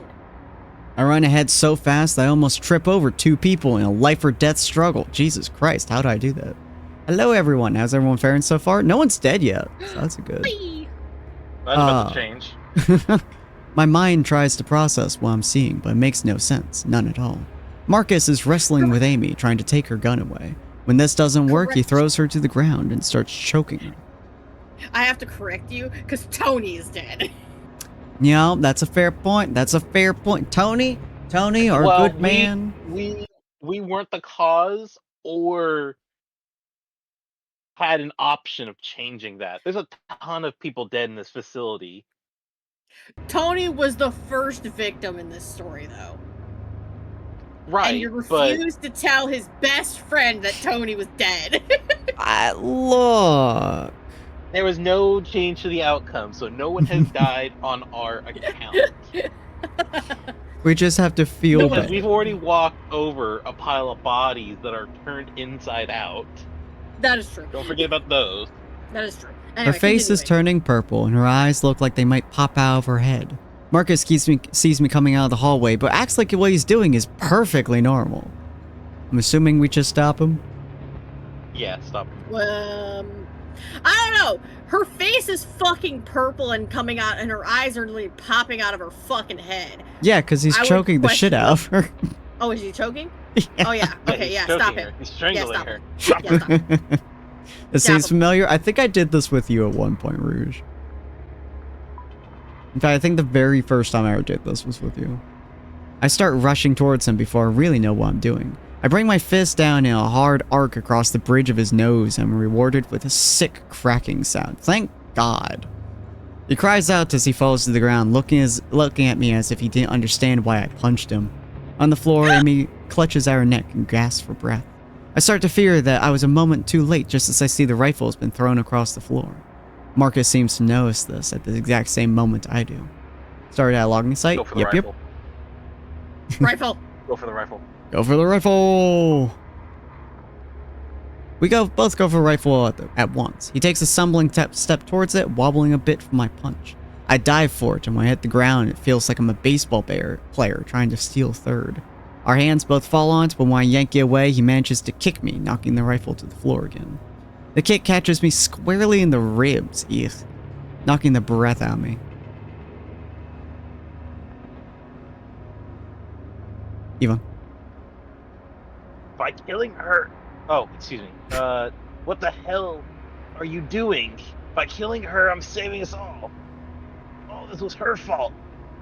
I sense that he truly believes this. But if that's the case, then why not attack her when we're all together? The answer is simple. We might have stopped him. He wanted to kill her in private. And then what? Will he have done the same to Dennis and me? Seems fitting, really. When we first came upon Marcus, he held a gun on us.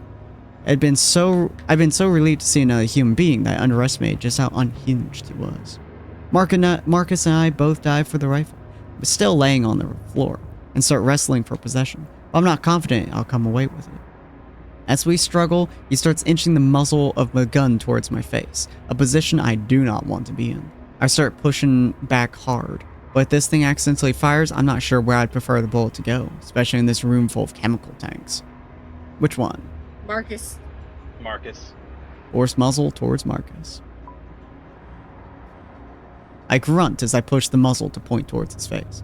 Realizing that he is literally looking down the barrel of a gun, Marcus ducks his head out of the way. This makes him lose leverage, allowing me to yank the gun from his grip. I get to my feet as quickly as I can, swinging the rifle back on him. For a moment, I think I've knocked him out, but his eyes flutter and he looks at me as if I betrayed him. Her people? It was them that did this. She deserves to die. She did this. I look to Amy and wish I could help her. I'm relieved to see that she is managing to draw in a few breaths. Her legs move as she tries to push herself into a sitting position. You wouldn't know. You didn't work here under their secrecy. You don't know what it's like to. He surprises me by lunging towards me, leaping from the floor like a human projectile. I don't have the time to aim carefully. I have to react fast. Dodge or shoot. Pull the trigger. Yvonne did say if we got the chance to shoot him, we would. Yeah, shoot him. Shoot him. My only worry is that shooting him is going to attract the shit. I react before thinking. I mean, they already shot, so... My muscles take over and my finger squeezes the trigger. The blast is deafening as I watch Marcus fall to the floor. A terrifying thought races through my mind. If some of these things are here and they don't know where we were before, they sure as hell do now. Marcus falls to the floor and I see that I'm shot him in the shoulder. His right arm dangles loosely, already covered in blood. He roars in pain on the floor. Only, after a few moments, I realize they're not purely sounds of pain. The bastard is calling for these creatures to come for us. This place is evil, along with everyone involved. If you're taking her side, then you deserve to die too. Is that still me? Yeah. If you want to stop me, you better do it now, you coward. The rage in his eyes at Amy, as well as towards me for stopping him, makes me think that he'll deliver on his threat. I raise the rifle again, every urge in my body, wanting to make sure he doesn't come back to bite us. But I'm not a violent man. I could easily not kill him, just leave him behind. Which arguably might be a fate worse than shooting him. That's what I'm thinking. If he's calling those things, they're gonna end up finding him and, turn his body into a fucking jigsaw puzzle of distorted masterpiece and shit. We'll distract them. But you also have to account, we only shot him in the arm. After we leave, he could get the chance, before being surrounded, to get up and go towards Dennis. That is true. That is true. But there's got to be a gun in this room already, too, as it is. Because it's... Oh, not in this every one. Gun. It's a biochem room. There's yeah, no you gun put in a gun every in fucking room. you put a gun in a biochem room, you are not walking out of that room. that is the worst plan of all time.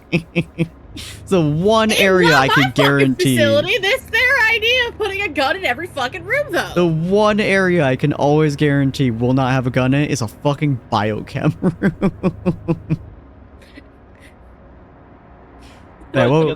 The other question, the extra question is, we don't know where these things are, so even though they're coming for him, they could be coming from ahead of us. So they have to go through us to get to him. It's true. Yeah, and you know it. The other thing too is that you're shooting again. It's just they're already on their way. They just don't know exactly where you are. If you end up killing them now with a gun, they're gonna know exactly where the fuck you are then. Again. Well, there has been 2 shots already. So the first one probably was like with us, where it's like, oh, it's somewhere. The second one that we just did into his shoulder almost certainly told them exactly where we are. The third one's just gonna make them ring. That's just the dinner bell. It's like, Pretty yes. much. Hello, cat. To be or not to be? That is the question. That is a Good great question. fucking question. Shall we just fucking execute him? Which our character isn't the kind of person who would do that, it feels like. That's another thing. Yeah, no, that's another thing is that he's not a violent man. He does really want to punch the sucker, but murder? It's a bit far. It's just lurking for a bit. I always appreciate the lurks. We can let him live. I would say let him live. Let him be the dinner. It'll slow him Alright. down. Marcus, we fucking hate you. Have fun being dinner, buddy. He decided to let him live. But the first shot to his shoulder has been instinctional. I can't bring myself to deliver a kill shot. I ignore him and lean down to Amy. You okay? She nods slowly. Have to go. They'll be here any minute. Too much noise. I have to hold her arm so she can get to her feet. We start forward and I think of Dennis. We should go back to the hangar doors. I can't just leave Dennis there. There's no time. You need to come with me up to the command center now. We'll be back for him soon. Marcus. And anyway, if I don't get you, I will. He laughs maniacally after saying this, hooting like a madman. As if in response, a high-pitched noise tears the hallway. I seem to feel it in my bones. They're following his noise now. She takes off away from Marcus, presumably towards the elevator she had mentioned moments ago. I follow her. Why that wasn't the first elevator we took, I don't know. As we move out, I hear Marcus slowly pushing himself off the ground and stumble off, slipping in between the tanks and disappearing. We start running. After the first few strides, another noise sounds out. It sounds mechanical, but at the same time reminds me of recordings I've heard of whale songs. I dare a look behind us and see something has entered the hallway I came through. It is large and bright, but is too far to see clearly, and I have no interest in seeing it. Whether pulling that hydraulic door would have helped, I'm not sure, but seeing how close they are, I regret not doing it. Damn you, dice! I speed up my step to follow Amy as she leads the way to the other elevator. She's panting furiously, but pushes on. I can hear something rattling in her breath, likely a result of Marcus's attack. This makes me imagine how his cold and caring eyes must have looked staring down at her as he tried to deliver her to her death. How she is still forging on is beyond me. I'm sorry about Marcus. It's not your fault. At least you handed me the gun. I just hope we can find a way to survive this mess. Incredible positivity! We'll find a way. We'll be fine. Don't worry. No, let me add in more positivity to you. Don't you worry, buddy. We'll be fine. Don't worry. We've told the same lie 1,000 times. Thanks to delusions, I'm immortal.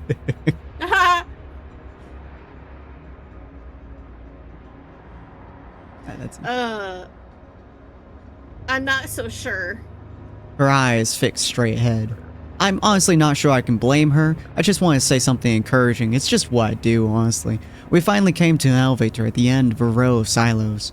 Now I'm more concerned with monstrosity that is on our heels. It wants to touch my butt, and my butt is not monstrosity handleable.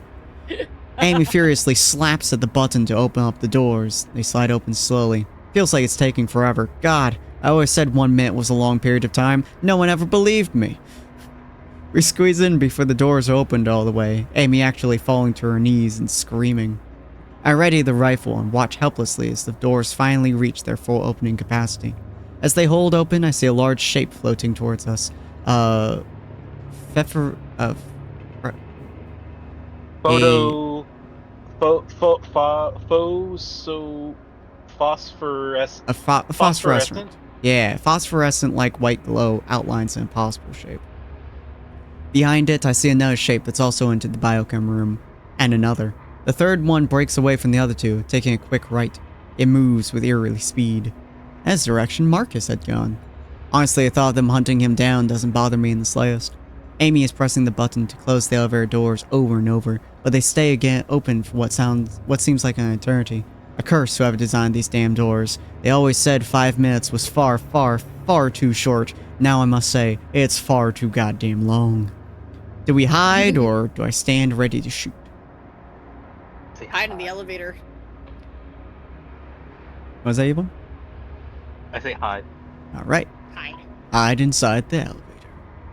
Amy and I slide ourselves up against the sides of the elevator, trying to avoid being seen.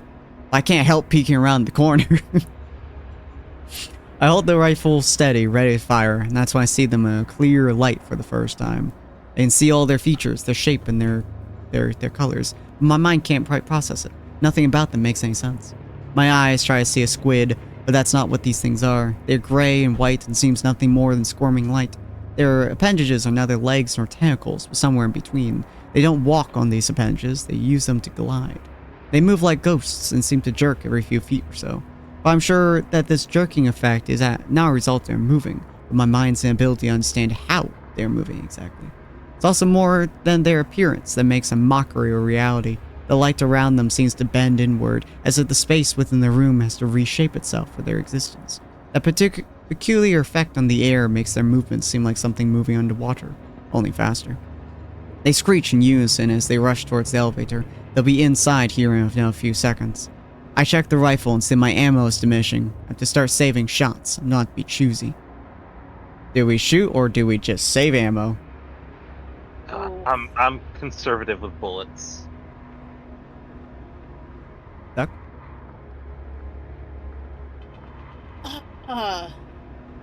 Hold on. Let me make a roll. Let me make a roll. Hang on.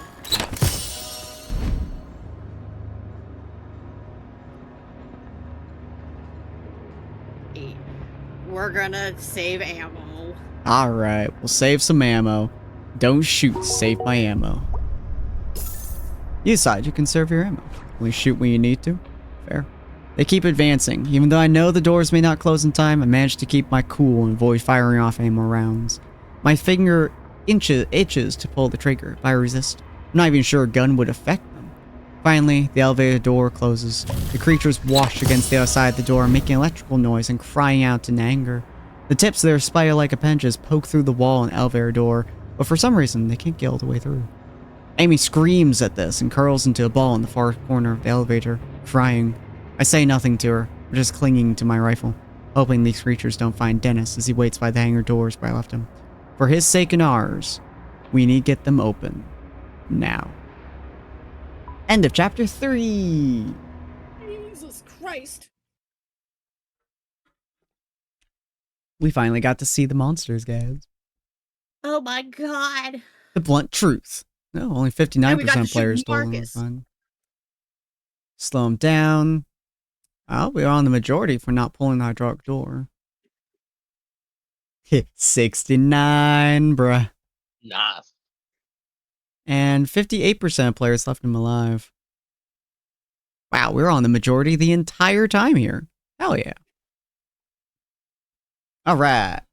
Hopefully, this saves us exactly where we are. But, we're gonna begin this, and then we're going to immediately quit. Is there a save? If you Auto-saves. Okay. Yeah, essentially the moment you leave is the moment it pops you back in, which is weird. It's a weird thing, but it is what it is.